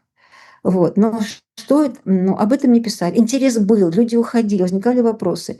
И вот даже вот Владимир Бобровников, он предлагал мне заняться этим вопросом, может, мы даже сделаем это вдвоем. С 90-х годов такой бум был краеведческой публикации «Истории селений». Бобровников же говорил об этом, но они все были под одну кальку. К сожалению, краеведы, ну, я понимаю почему, они стали писать по одному шаблону этнографическому. Значит, ну, этнографическое, описательное. Описательное, она может быть интересна очень узкому кругу и не отвечала на вопросы, почему сегодня такие, а что было раньше, а вот Надиршах был, а вот монголы были, а мы где были? То есть, а где мы? То есть пытались найти свое место вот на этом большом историческом полотне, да? Вот Александр Невский, а мы где были? Вот монголо-татары, а мы что? Вот эти вот, но краеведы не могли ответить на эти вопросы. Вот. И история Дагестана, она невероятно интересная, но о ней неизвестна. И когда я первый раз написала Аргвани, я почувствовала, я написала давно, она вышла в 2012 году, писалась на 9, 10, 11 годы. Мне не хватало, тоже не хватало исторических знаний, например, по гражданской войне, по коллективизации, вот, что было по той же Кавказской войне. То есть моя задача была, не побоюсь этого слова, инкорпорировать локальную историю на всеобщее, да, в контекст. Это очень важно. И это открывает многое понимание. Вот. С другой стороны, моя сверхзадача была на этот раз, я этим очень горжусь, хотя мне за это уже прилетело, я надеюсь, последний раз. Не раз не преподала. Если, ну да, Кавказская война, пересмотрены многие стереотипы. Аргвани вошел в историю Кавказской войны беспримерным сражением, значит, в мае 1939 года. Это предтеча Ахульго. Вот, я считаю, что Аргвани померкл на фоне вот этой трехмесячной осады. Вот, вместе с тем не просто сражение, вот столкнулись, сажались, погибли. То есть я показываю, почему это произошло. Можно ли было это избежать? То есть вот уже шире, уже как-то сверху смотришь. Но самое важное в этой книге, я бы очень хотела, чтобы вот я смотрела вот после распада Российской империи, как проходила советизация региона. Вот этот, была ли попытка создания независимого государства. Кстати, когда я пишу о Кавказской войне, я подвергаю критике вот эти все о том, что создавалось независимое государство, вот эта попытка придать легитимность Мгм. народу как носителю, значит, этого политического права. Вот нагромождали много всего. И показать, что всего этого не было. Что имамат. Кстати, имамат придумал Руновский слово. Этого слова вообще нигде нет. Руновский в 61 году впервые пишет. А так Да, вот Тарас стереотипное желание втянуть в какую-то понятную государственную такую западного типа свою структуру, подтянуть свою как-то туда. роль, к сожалению, сыграл и северокавказская, значит, эмиграция, значит, от Горской республики, которую делали из этого нечто. Вот. Непонимание того, что это было, развязало руки всем. Вот. Свобода, независимость и так далее. Что это было на самом деле, никто не знает. Но красивые слова. Тот же Сталин, когда объявлял автономию, говорил: вот мы возвращаем то, что вот имам Шамиль тогда вам хотел. То есть вообще непонимание того, что было тогда, притянуть за уши. И вот советизация региона как шла, и значит, реисламизация. Это очень тесно сплетенный процесс, и он снимает очень много фальшивых образов о прошлом Дагестана. Очень много. Вот. И Аргвани это не самое рядовое селение, как может показаться. Кстати, на меня очень сильно обиделись мишлютинцы. Это районный центр Гумбетовского района. А Аргвани одно из. Что очень много внимания к какому-то селу, а не их, значит, центру. Да. Ну, могут обижаться, почему нет? Пишите свои какие-то исследования. Ну, да. Аргвани, оно выдало истории Дагестана столько ярких имен, столько интереснейших людей, о которых, соответственно, советская, дагестанская историческая наука не говорила. Они попадали под жернова репрессий 20-х годов, 30-х годов, 40-х годов. Нет человека, нет, его не было. Но это не так. То есть, помнишь, у Оруэлла, значит, где стирали память, вырезали, вот, Мгм. и в итоге не было. Это происходило очень быстро. Я вот просто отчетливо видела, что ту историю Дагестана, которую мы сегодня так или иначе знаем, ее придумали. Она не соответствует действительности. И, конечно, идет разрыв, ломка, не хотят с этим мириться. Я опорачиваю, значит, уважаемых людей, которым ставили памятники героям гражданской войны. Я еще раз говорю, история это не черно-белые шашки, вот, чтобы можно было играть в Чапаева. Безусловно, Вот. конечно. Это больнично воспринимают. Подскажи еще, вот когда ты работала с источниками, да, по этому селению, там, ну, больше устных, больше письменных или какое-то сочетание. И вот как тебе в поле работалось с людьми? Ты ведь собирала материалы лично тоже. Насколько сложно было найти материалы и вообще, в принципе, насколько, скажем, хватало этих материалов тебе? Ну, работу в поле я очень люблю. Я работаю, конечно, в аварских районах. Я знаю хорошо аварский язык, и спасибо моей бабушке, я как-то вот своя там. Мне это все очень близко. В горах где-то местами время остановилось. Меня любит старшее поколение. Вот. И в поле работать хорошо, очень. Я, может быть, даже вижу больше, чем они говорят. Я умею, значит, задавать вопросы, и я бываю безумно довольна своими полевыми исследованиями. Но, конечно, то, что они мне говорят, этого мало. Мне помогает то, что я подготовлена. Потом, естественно, потом или до этого я непременно, значит, работаю в архивах. Ну, архив 19-20 века, он хорошо прослеживается, ну, конца 19 века, да, вот, и открывается очень много совершенно по-новому. Тот же фольклор, да, я без него никуда, но я не верю безоговорочно фольклору, я не верю безоговорочно полевому материалу, все это перепроверяется, возникают... Я себя чувствую следователем, перекрестный допрос источников. Это очень забавно бывает, когда они все говорят в разнобой и разные об одном и том же. Вот. Если ты заметил, в Хаджи-Мурате очень часто это встречается. Вон та же сцена истории убийства Булача. Там у меня очень много источников, очень интересных источников. Но я так и не пришла к единому мнению, это был приказ имама Шамиля, или это ну, так сложилось. Потому что все местные авторы говорят о том, что местные авторы и российские источники говорят, что он погиб на мосту, потом это переигрывается, якобы имам Шамиль приказал скинуть его с моста. Что это за форма казни, да? Вот. Нет, я думаю, что инцидент произошел незапланированно на мосту, когда его перевозили с левого берега Кайсу на правый, в Гимры его везли. Вот. Его хотели отбить, но тогда на кону было ну, почти будущее имамата, потому что сторонники восстановления аварской ханской власти, а он был последний, да, если он попал бы в руки кавказского командования, значит, сторонников реанимации ханской власти, то было бы посложнее побороться за Аварское Нагорье, за Хунзарское ханство. И вот ребенка, видимо, убили и скинули. Это я уже от себя, потому что те, которые пытались его спасти, отбить, если бы ребенка не убили, они бы бросились в бурные воды и спасли бы его. Кстати, сейчас, когда я проезжаю мимо того моста, где этот был мост Шайтана, действительно же, это калька с аварского Шайтаб Зулто, Гагарин нарисовала его. Вот, там очень бурные реки. До того, как ГЭС построили, там действительно была очень бурная река. Но они бы все равно бросились, если бы его там ну, не убили и не бросили. И вот так вот прервалась последняя веточка, обломалась Аварского ханского дома.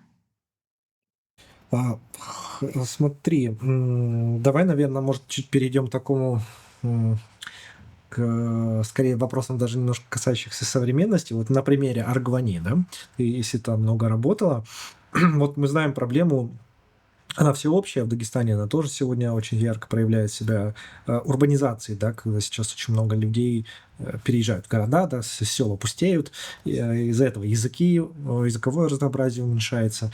Вот на примере Аргвани и в целом как бы по Дагестану, насколько критическая, на твой взгляд, ситуация сейчас с опустением селения и с уменьшением языкового разнообразия?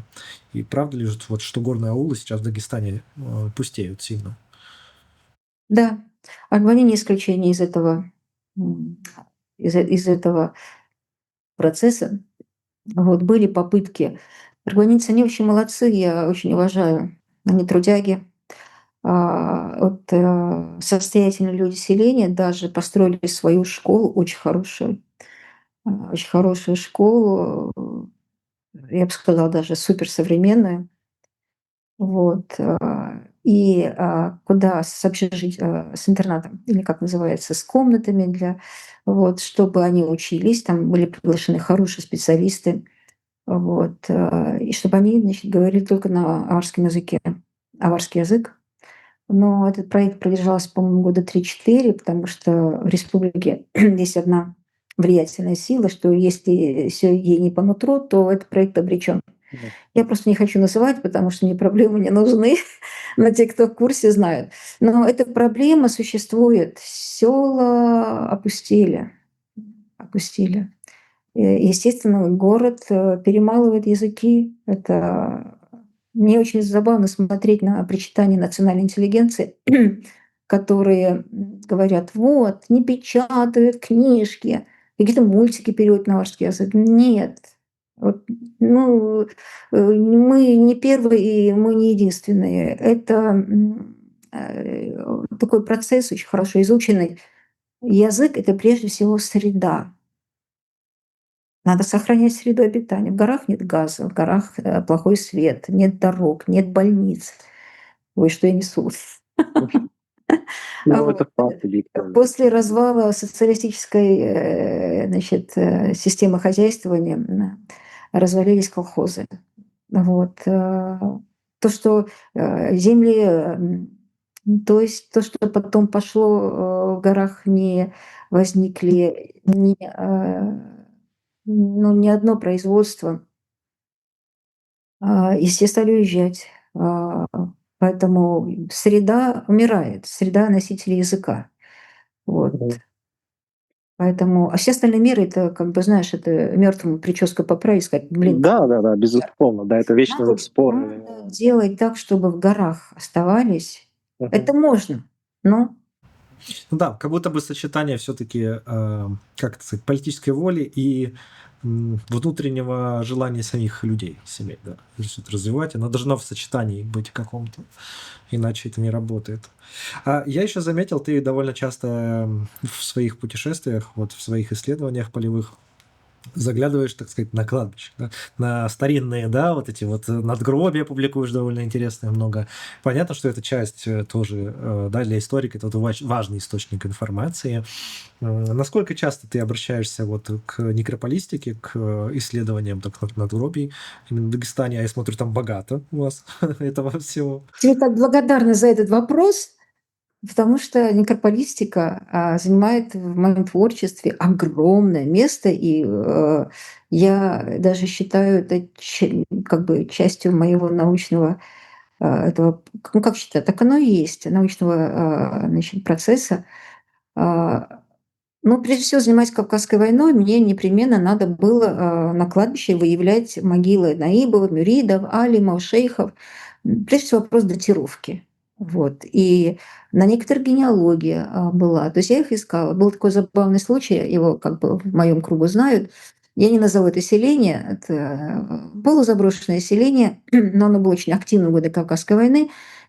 И там должны были быть могилы двух наибов, там известных мюридов и одного шейха.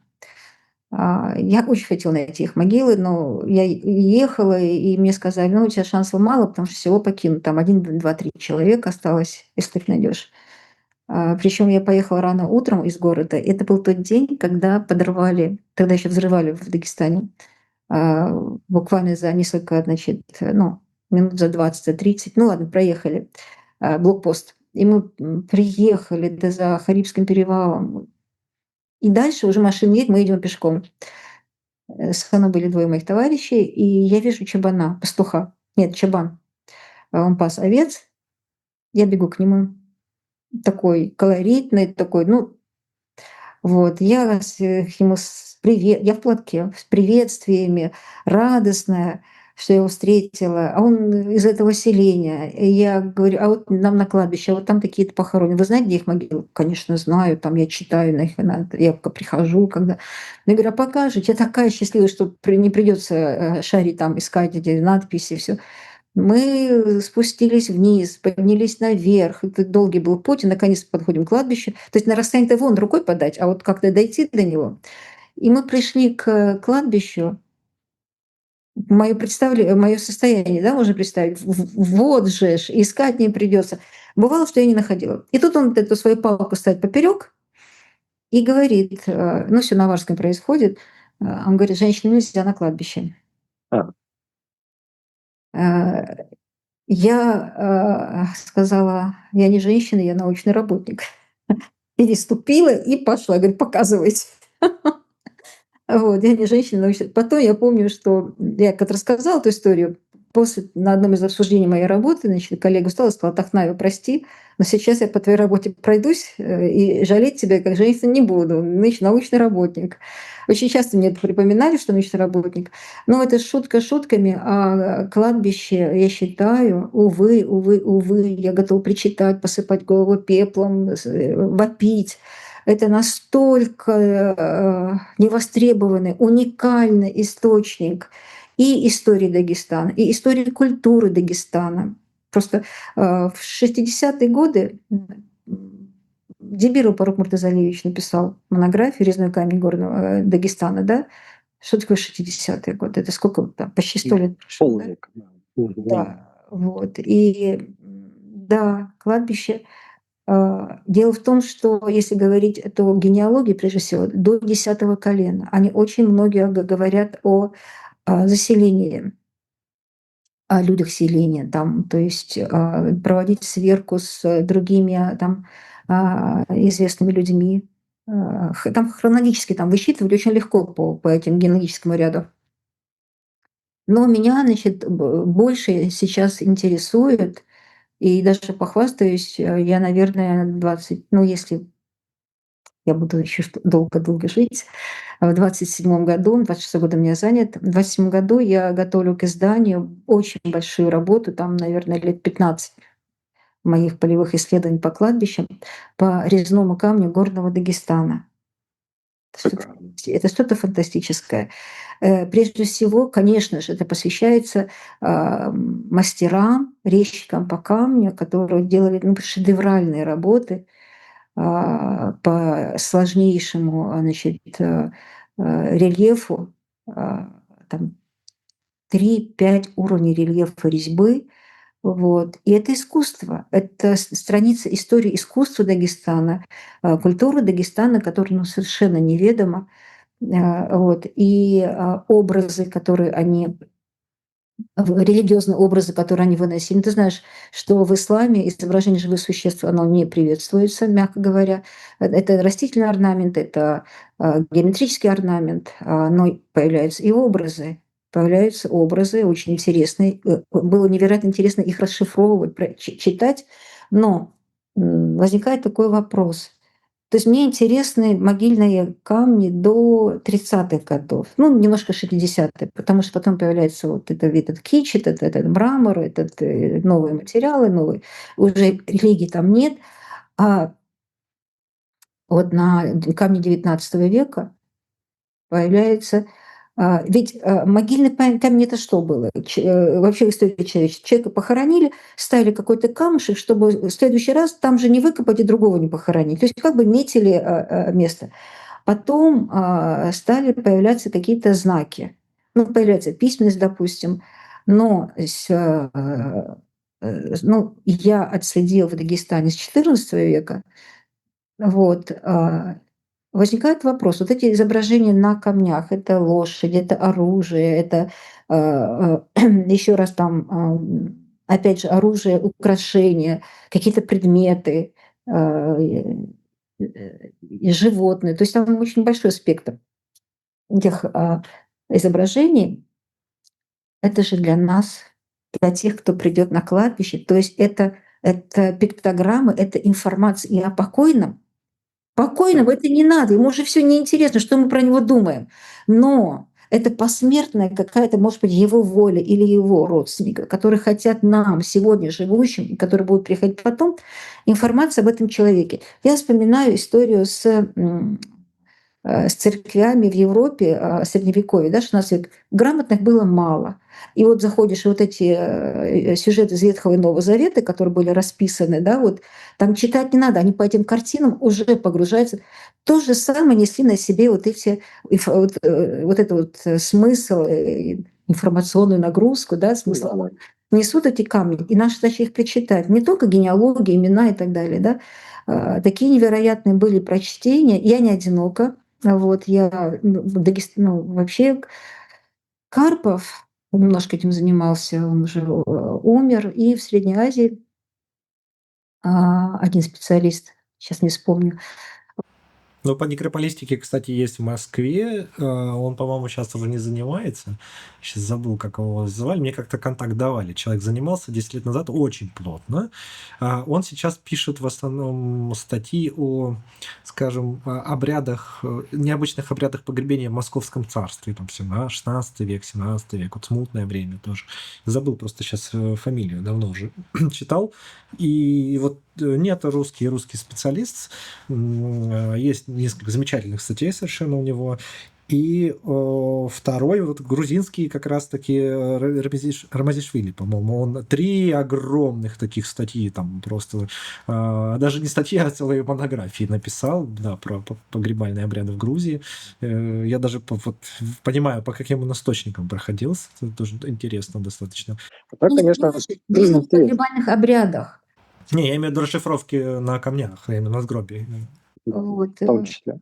и Дагестан, он же пестрый, там же народности, там вот, все кладбища уникальны, они неповторимы. Есть что-то, конечно, и, вот я очень надеюсь, вот, если в 27 году, то есть как бы финансирование уже нашла, просто физически нет времени, будет на этот уникальный памятники, на камне, они нуждаются в исследовании. Фантастические вещи, что оно проходит мимо. Я с удовольствием бы почитал, как только ты это выпустишь, потому что такого материала действительно очень мало, и это невероятная такая полезная информация, в том числе сравнительная, на самом деле, особенно по Кавказу, когда ты ну, видишь, как вот разные практики, где использовались, но они помогают тебе понять некоторые вещи перекрестно. Еще есть такой вопрос, я, например, тоже сталкивался с таким однажды. Вот бывает, когда ну, тут такая критика чужого взгляда, да, то есть вот человек пишет про нас что-то, допустим, мы не хотим, чтобы это на публику звучало. Мы не хотим как не вытаскивать вот это вот на какие-то истории наружу, на массового читателя, может быть, вот так. Потому что я, допустим, сталкивался с похожей ситуацией в одном из аулов, я помню, работал, и мне потом как-то косвенно так намекали, что, дескать, вот ты привлекаешь слишком много внимания к каким-то вот нашим внутренним историям, которые, может быть, спорные, и мы не хотим. Вот такое в Дагестане бывает у тебя? Случается? Да. А, да, конечно. Но я переступаю через их хотелки, потому что для меня тогда будет неполная картина. Вот. Но это дело деликатно. Ну, например, самая болезненная тема в Дагестане — это предательство, это продажность, это невежество. И если та или иная история показывает их в невыгодном свете, да, то, наверное, лучше об этом умолчать. А, но можно же как-то по-другому об этом сказать, как бы намекнуть, почему ход истории пошел так, а не эдак. Но в моей практике не было, чтобы я пыталась договориться со своей научной совестью. Этого не было. Но за это тоже прилетало. Обиды. Ну, я так понимаю, это тоже касается и частных историй, да, когда, например, человек что-то тебе рассказывает из семейной истории, но бывает такое, да, а потом через время он не хочет, чтобы что-то из этого было опубликовано. Он кажется ему, что Ну нет, ну, очерняется. например, если в советский период, значит, не стыдно было гордиться своими предками, которые служили в российской армии, то в императорской армии, то сейчас это считается служили, значит, кому? Оккупантам. И как-то хочется в родовом этом пространстве родственном, чтобы были сплошные алимы, шейхи, там какие-то вот такие вот люди, но никак не те, которые сотрудничали, да. Вот какие-то такие моменты, да. Ну, например, вот мне прилетало, что мой прадед, полковник Мамалав: "Ой, мне это и сейчас. Значит, я, значит, генетический предатель, потомок, этого душителя свободы". Мамалав, он современник имама Шамиля, и он воевал против. Но пол-Дагестана воевала против, если вот посмотреть. Ой, такой забавный момент. Много лет назад в республику приезжала французская исследовательница Фредерика Лонни Маркс, может быть, ты с ней знаком. И вот мы в поле с ней работали, нам очень хорошо организовали, значит, транспортные эти моменты, но ночевали мы то там, то сям. Было холодно, осень, и как-то мы разговорились, и оказалось, что ее предок Карл Маркс и Мамалав, они родились в один год. И мы потом стали проводить параллели, что происходило. Это было очень забавно. К тому, что люди не могут понять, что все осталось в прошлом. и история сложилась так, как она сложилась. И не могут избавиться от желания как-то пригвоздить какими-то морализаторскими штуками, чтобы уничтожить своего противника. А я, к сожалению, часто оказываюсь на стороне вот этого противника, потому что я не лью ели на вот эти мифы, на эти сказочки, без которых сегодня жить не могут. Ну вот, например, сегодня на Фейсбуке, пардон, запрещенная, значит, соцсеть, я выставила свою старую статью. Она, кстати, академическая, она вышла в академическом журнале, но я ее так адаптировала, как ты говоришь, под научпоп, и она вышла в популярном республиканском еженедельнике «Новое дело» об аварском знамени. Ты, наверное, видел, по-моему, Да, да, да, я встречал. каждый второй аварец, у него печатка, у него ремень, у него там где угодно, на футболке, на рубашке, на груди, на спине, там, не знаю, на колене, какой-то криволапый волк, который несет какой-то штандарт с какой-то стеарной свастикой. Вот. И история возникновения этого убогого какого-то символа, она очень смешна, и, значит, она восходит к Вахруште Багратионе, но он рисовал одно. И очень долгое время грузинские историки опубликовали его только в 90-е годы, когда уже отношения с Грузией, то есть границы, все.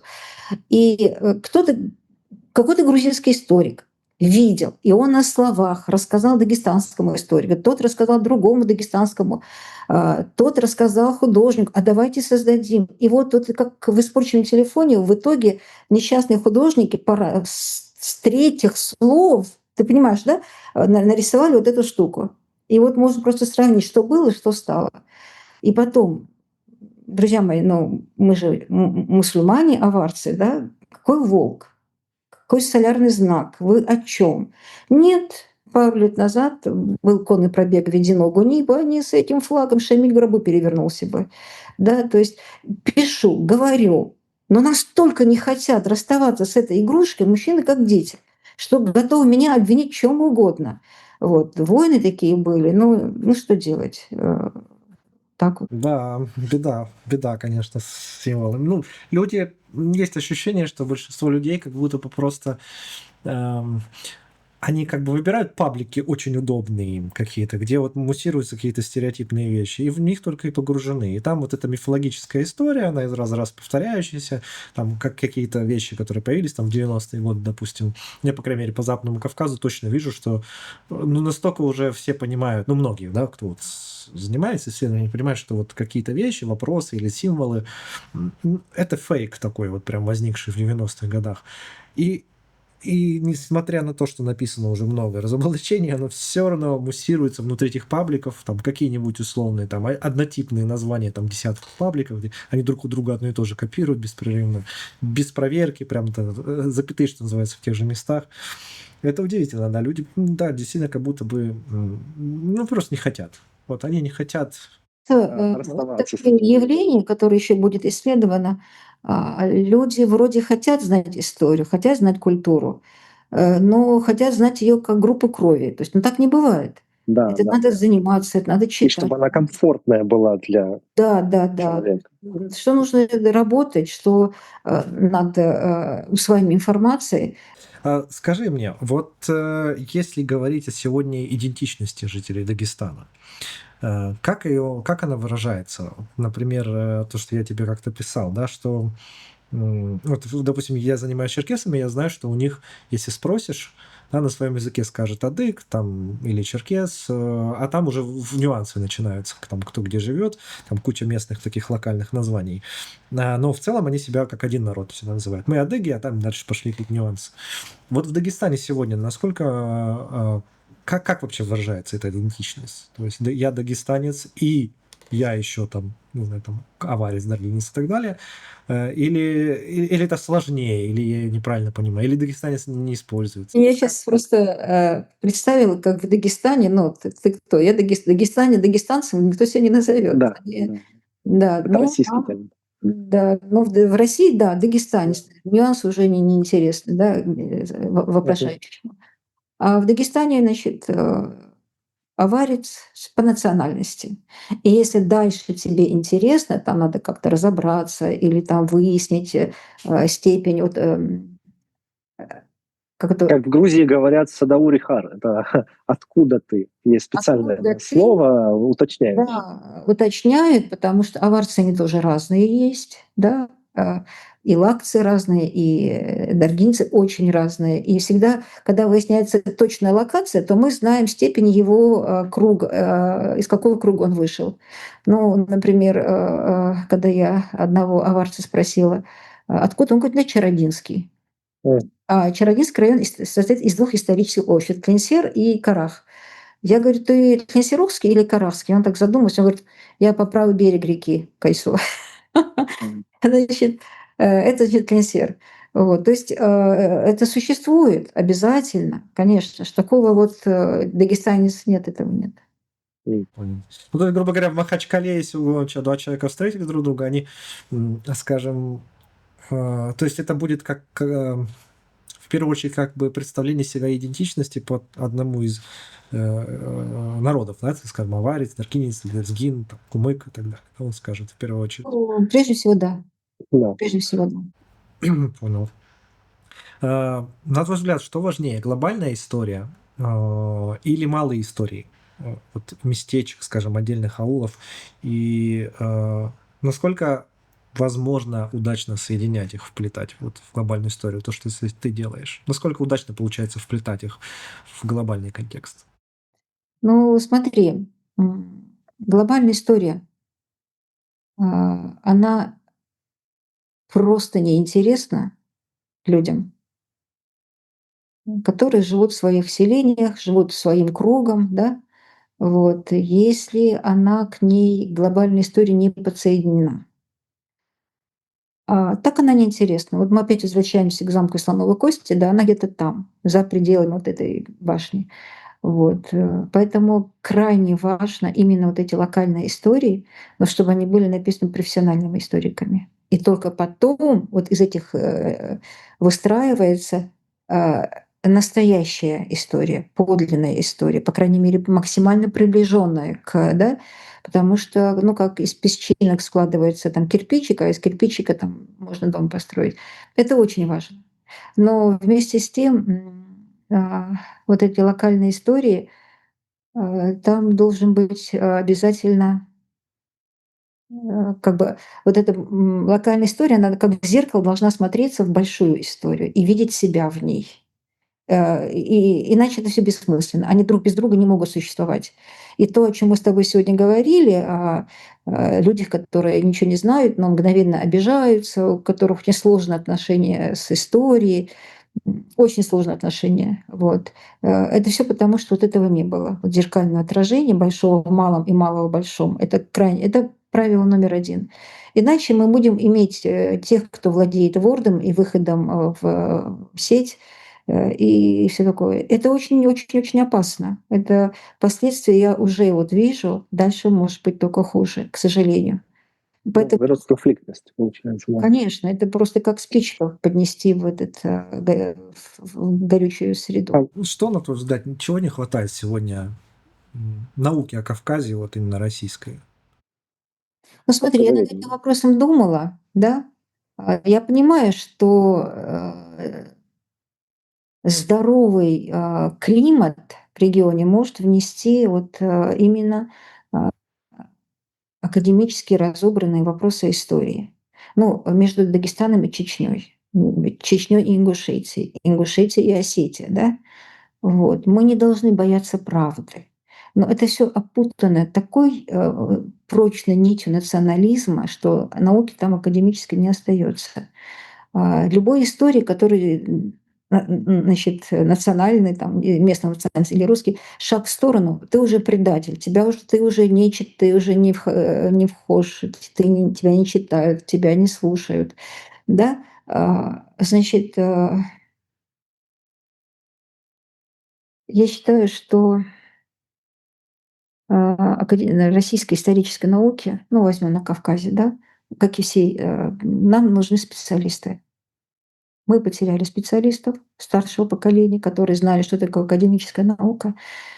Те, которые выросли за последние четверть века, вызывают у меня, к сожалению, большие вопросы в их академизме. Запутались в национализме. Ну хорошо, не буду вызывать себе врагов. На мой взгляд, академическую науку в России губит наукометрия. Наукометрия – это очень хорошая вещь. Это шкала, которая измеряет, значит, научную деятельность.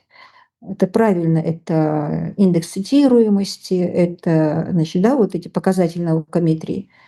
Они реально показывают деятельность. Но когда навязывают там 5 статей в год, я одну статью пишу 5 лет, нормальную статью. То есть появляется очень много вот такого ненаучного, околонаучного, псевдонаучного, да, вот.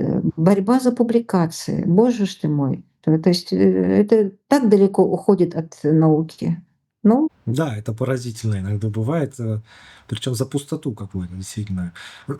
Борьба вокруг пустоты. да, качество там, да, рецензируются журналы, но мы-то знаем, что рецензии тоже делают кто? Ну, такие же. Вот. Наукометрия, я против наукометрии в той форме, которая в настоящее время российской академической науки. Я категорически против. Второе финансирование. Наука не финансируется. И третье – это смелость. Научное мужество. Вот я опять мужчина и женщина. Но так сложилось, что смелость, ее нет. Ее нет. Вот эти 3 момента. Вот я сказала, что не существует для меня каких-то гендерных границ, но вместе с тем сейчас я, буквально собрав все свое мужество, действительно готовлю к изданию Халилбека Мусаису. Ты знаешь, да, я давно работала над этой темой. Это очень опасно, чревато последствиями. И я сейчас вот редактирую, хотя нет никаких оснований, но время такое. К вопросу о смелости, о мужестве. И вместе с тем, что меня заставляет? Тщеславия нет. Вот чего нет, того нет. А, Публичная там слава, все, Боже, я бы... Нет, только не это. Да, я понимаю, насколько важно эту информацию сегодня довести до читателя. Я в апреле была в республике, и у меня было 2 публичные лекции в Махачкале и в Буйнакске. В Буйнакске — это Тимирхан Шура. Там Халилбек жил последние годы, до того, как в 2021 году отправился в Мюнхен. Вот. И я там читала лекцию. А перед тем, как читать лекцию, я вместе с группой товарищей из администрации и из музея мы отправились к дому, он недалеко был от того места, где я читала лекцию. Мне захотелось возложить цветы к тому дому, из которого он уж вышел. Он не зная, куда он идет. Я не думаю, что навсегда он уходил. Так сложилось в 2021 году. Я положила белые гвоздики. Из соседнего дома выбегает одноэтажные такие добротные каменные дома с большими окнами. Выбегает мужчина лет 40, начинает чуть ли не махать лопатой, кричать. Когда ему сказали, что цветы на подоконнике, там, что это Халилбек Мусаису, кричать, ему как-то немножко ненормально было. Этому предателю, который бросил родину, который сотрудничал с фашистами, не сотрудничал. Но вот этот миф искусственно созданный, причем созданный в 1951 году, и никто не осмелился из историков, искусствоведов, ну, это время такое было, как написать о нем. Нет, ну, там свои были тараканы, да, к сожалению. Тот же, значит, татарский поэт Муса Джалиль, на нем больше было обвинений, и причем обоснованно. Это, правда, потом друзьям Мусы Джалиль удалось развенчать, и в итоге он получил и Героя Советского Союза посмертно, и публиковать его. Нет в России ни одного города, где нет его улицы, его имени, да. Вот. А Халилбек Мусаису, к сожалению, оказался вот не изученным, не исследованным. И по сегодняшний день, как и Хаджи Мурат, он несет на себе клеймо предателя. Вот этот момент меня, конечно, тоже. Да, согласен, да. Это очень много еще предстоит, так сказать, работы по переписыванию биографий в истинных и видных. Вот то, что в советское время было искажено. Они знаковые фигуры и в истории, и в культуре, но на них вот повесили вот эти клеймы, да, предателей, да, и вот через это начинают, как мы начинали, вот вытаскивать какой-то факт из истории, и как дубинка начинает дубасить противник. Да, у вас предатель, да, у вас предатель, а где у вас не предатели? Ну, тот же имам Шамиль, который сдался он в плен, не сдался он в плен, что там такое? Вы не представляете, мне за это пленение Шамиля буквально, ну, не знаю даже, это что-то. Я провела почти больше часа лекция в республике, там в зале места нет. Сесть, там депутаты Народного собрания пришли. Я подробно пересказываю свою книгу, последней страницы «Выход имама Шамиля князю Борятинскому». Такая тишина в зале. Я говорю: «Вопросы?» Тишина, и там депутат Народного собрания такой говорит: «Так он сдавался в плен или нет?» Я вообще кому это, как это рассказывала? Вроде бы, Слишком серо, не черно-бело, не хватало черно-белого человека. говорю, вот только так, Да, очень сложно. Я очень. понимаю, что это я делаю свое дело вовремя. Я знаю, что у меня будут последователи, но я думаю о своем читателе прежде всего. Я думаю о Дагестане. Сейчас пафос такой пошел. Ничего. Поэтому мне не жалко ни время, ни здоровья, ни силы. Понимаю, что это Это самое лекарство. ценное есть. Это не снаряд, это лекарство. Вот я Мгм. очень надеюсь, что оно сработает. Да, в любом случае, да. И все вот эти вот известные нам товарищи, которых нынче вновь расплодилось, которые, как сказать, на любую мысль пытаются накинуть капкан, ну, скажем так. Вот эти писаки вот эти знаменитые, да? Их очень много. К сожалению, да. Это поразительное свойство, когда, ну, это вообще, вот меня всегда удивляло, это наука, это мнение. Ты как бы согласен или не согласен, но ты не можешь использовать сторонние какие-то силы для того, чтобы заткнуть мнение. Ну о чем это вообще? Это какая-то болезнь массовая, мне кажется, и психологическая, и уже, наверное, и биологическая. Ну, как это? Бывают тяжелые времена, темные, бывают светлые, они в любом случае меняются, я верю. А то, что делается, то остается. Ну вот Ты делаешь, это остается. только этим и живем. Остается. Скажи, что бы ты сказала потомкам, или, может, уже сказала, потомкам Чоха и Аргвания вот об их прошлом и будущем?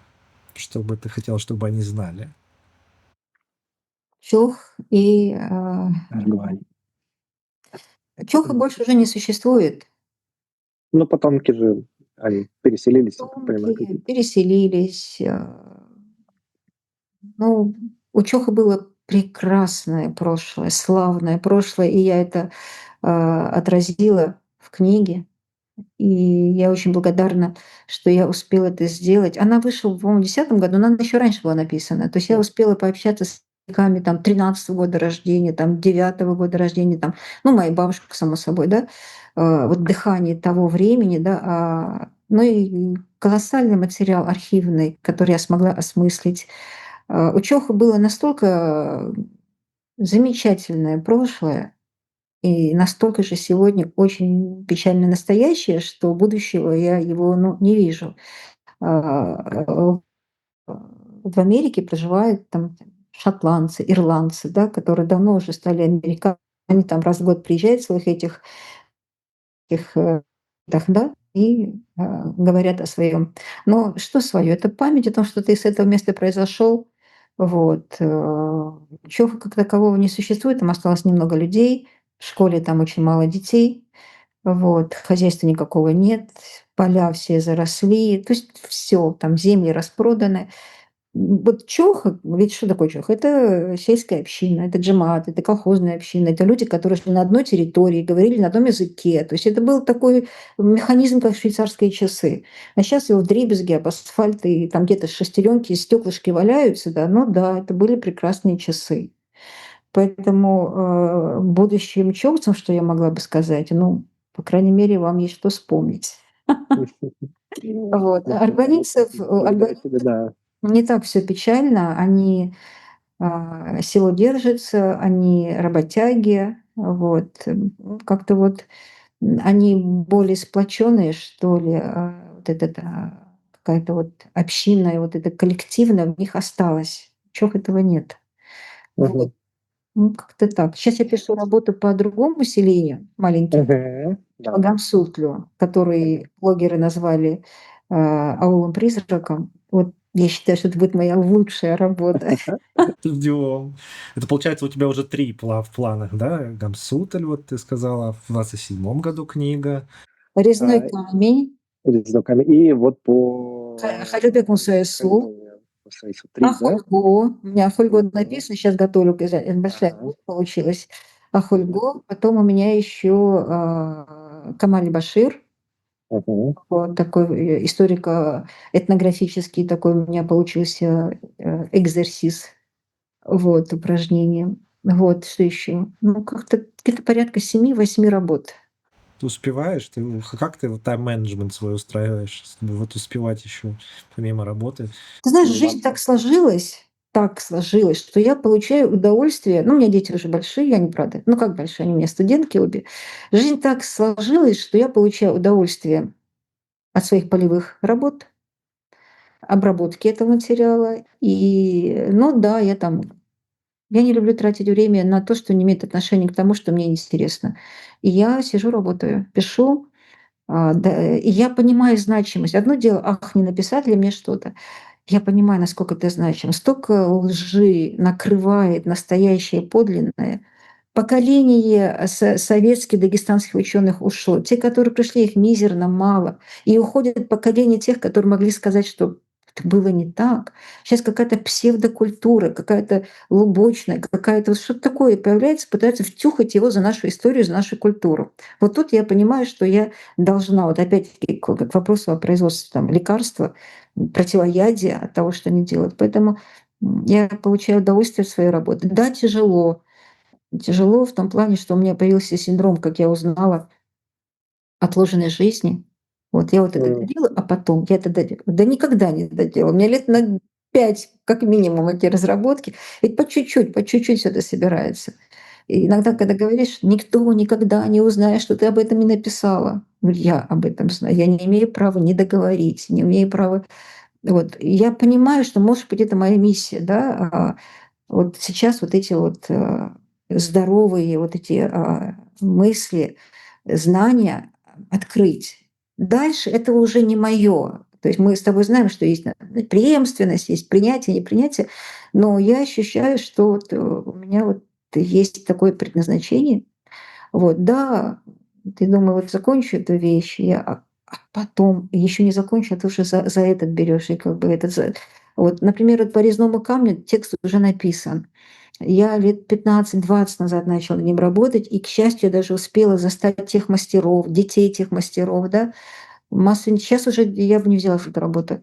Единственное, что осталось, где-то, наверное, в конце марта, в начале апреля мы поедем с фотографом по где-то 20 селениям и профессионально отснимем эти картины, эти работы, чтобы их опубликовать. А так все уже готово. Но это опять-таки время. И я пытаюсь в один сапог 2 ноги засунуть, а потом сидишь и разбираешь все эти записки.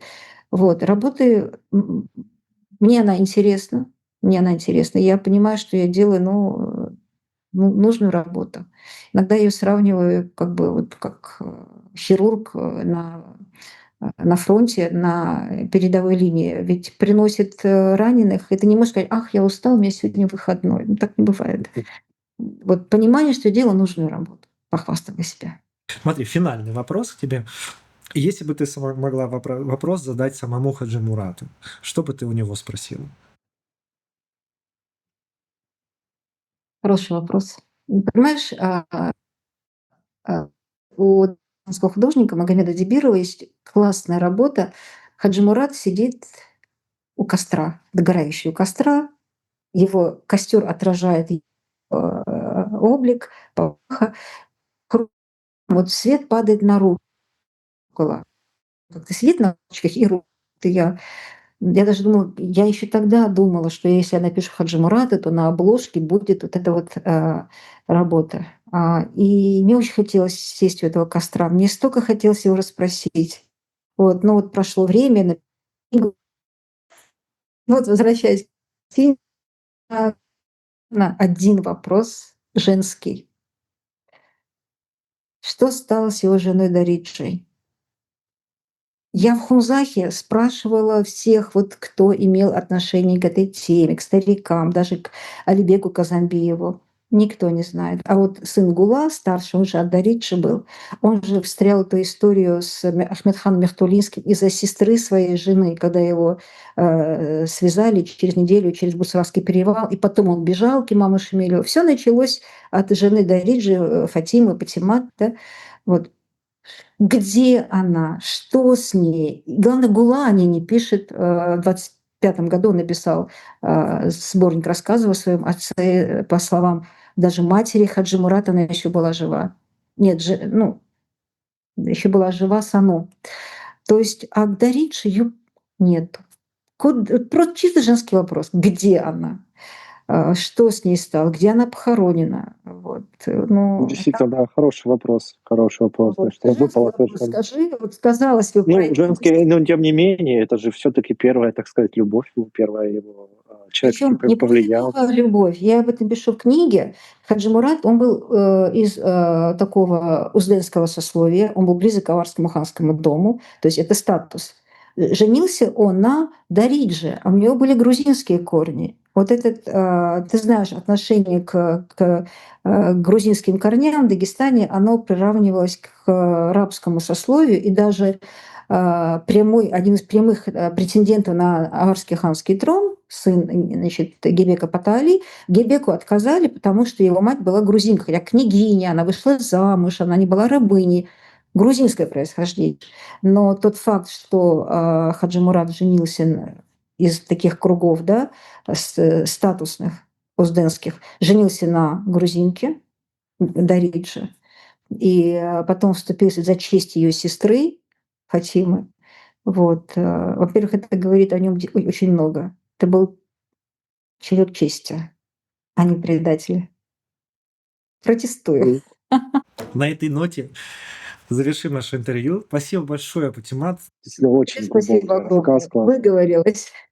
Ну и выговорился, и я с удовольствием послушал, потому что ты так в деталях раскрываешь эти вещи, потому что ты очень глубоко знаешь, и всегда интересно услышать из первых уст вот, так сказать, все вот эти мелкие, детальные, но очень важные нюансы истории Дагестана. И открывают, я же говорю, книжку не каждый прочитает, но она существует, и она доступна. Да, и вот в этом интервью, я еще приложу потом в комментариях, и по ходу интервью смонтируем тоже картинки, эти обложки, и ссылки я все оставлю в комментариях для того, чтобы люди могли заказать, купить себе эти книги и их прочитать обязательно. Не закончились, а вот на Академ иду скачать, мне кажется, это не стоит. То, что свободно, да, а то, что можно купить, и я просто ссылку дам, куда обращаться за покупкой, и все. Все, спасибо большое. Хорошего тебе дня, хороших исследований, и ждем новых штук всяких крутых, чтобы прочитать о Дагестане. Спасибо тебе большое. Все, пока-пока. Пока-пока. Спасибо большое, что дослушали это интервью до конца. Понимаете, интересный рассказчик, и это интервью в целом было очень познавательным лично для меня, особенно потому, что не всегда мы знаем так глубоко вот эту кухню, которая связана с именно Восточным Кавказом, с Дагестаном, которая происходит внутри академической среды, в том числе и касается ряда исследований, ряда исторических фигур. Это было действительно хорошее детальное погружение в этот контекст Дагестана. Пример работы Патимата в Дагестане показывает, насколько важно им и чувствительны вопросы эпохи Кавказской войны, несмотря на вот этот длительный период времени, это больше 1,5 века прошло уже с тех пор, но насколько эти вопросы важны для кавказского общества сегодня, насколько они чувствительны, да, какие споры и бурные обсуждения они вызывают. В целом, Кавказская война для Северного Кавказа – это такой ключевой триггер обсуждения сегодня. И это то, чего часто не понимают, скажем, не то что академики, а обыватели, да, живущие вне пределах Кавказа. Плюс это показывает некоторую особенность Дагестана, которая меня всегда удивляла. Да? То есть, с одной стороны, это общество, которое живет, скажем, небогато, да, сталкивается в ежедневной своей жизни с множеством социальных и экономических проблем, с которыми нужно справляться. Да? И в то же время это общество чрезвычайно заинтересованное в своей истории. Но это, казалось бы, касается всего Кавказа Северного. Но дагестанская особенность еще и в том, что внутри Дагестана существует параллельно огромное, не огромное, но некоторое количество специалистов, историков, лингвистов, этнографов, которые по своему бэкграунду, по своему опыту сравнимы с выдающимися учеными на международном уровне. Да? То есть люди, которые оперируют современными теориями науки, которые погружены в нее, знают все актуальные тренды, читают их, да, выпускают журналы, которые входят в международные оценочные системы. Да? В Дагестане, например, такой журнал есть. Это в целом вот это сочетание очень высокой и качественной современной актуальной науки в Дагестане, но при этом вот как бы в довольно небогатом, скажем, обществе, погруженном в повседневные проблемы, это вот всегда меня удивляло, каким образом эти два параллельных мира сосуществуют. И, как я уже упомянул, да, помимо Магомедханова, помимо Патимата Тахнаева, я бы еще хотел отметить Мурата Даного, который действительно очень много сделал, большой вклад внес в развитие именно современного исторического знания в Дагестане. И это вот те люди, которых приятно читать и интересно читать, действительно, потому что они видят науку и историю, видят региональную через призму всех современных достижений исторической науки, да, и смотрят на нее современным взглядом. Также хочу отметить, насколько важна локальная история в контексте изучения вообще истории в современности, и в том числе отдельно еще история, которая возникает из изучения надгробий старых кладбищ, то есть некрополистика, поскольку эти два направления, они хоть дают и субъективную картину, но они дают тот самый контекст исторического времени, который позволяет воссоздать мелкие детали эпохи. И поскольку локальная история, она связана с малыми поселениями, особенно вот такими какими-то сельскими, горными, а они, к сожалению, исчезают из-за урбанизации, так же, как исчезают старые кладбища, за которыми никто не ухаживает, они разрушаются. Очень важно сегодня именно сохранять эту историю, да, сохранять эти знания. То, чем, например, занимается Патимат Тахнаева, изучая историю аулов, там, Чох, Аргвани и так далее. То есть то, что исчезнет, но еще можно сохранить, и из этого потом составить более богатую историю прошлого Дагестана. Далее в Телеграме «Путевой дневник» я опубликую некоторые материалы Патимата Тахнаевой, которые есть в свободном доступе, сформирую их в некую такую, да, некий такой пост, да, с которым можно будет дополнительно что-то почитать.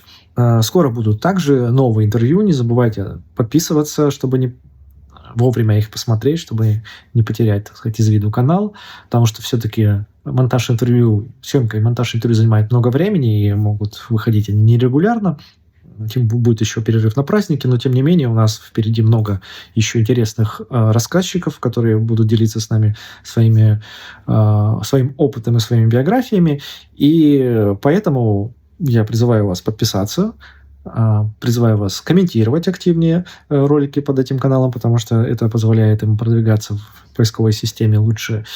Делитесь с друзьями и, конечно, поддерживайте этот канал, потому что без вашей поддержки никуда. О способах поддержки вы можете почитать в закрепленном комментарии или в описании к данному видео. На этом я закончу свою речь. Спасибо, что оставались с нами все эти часы. И до новых встреч в новых эфирах. Пока.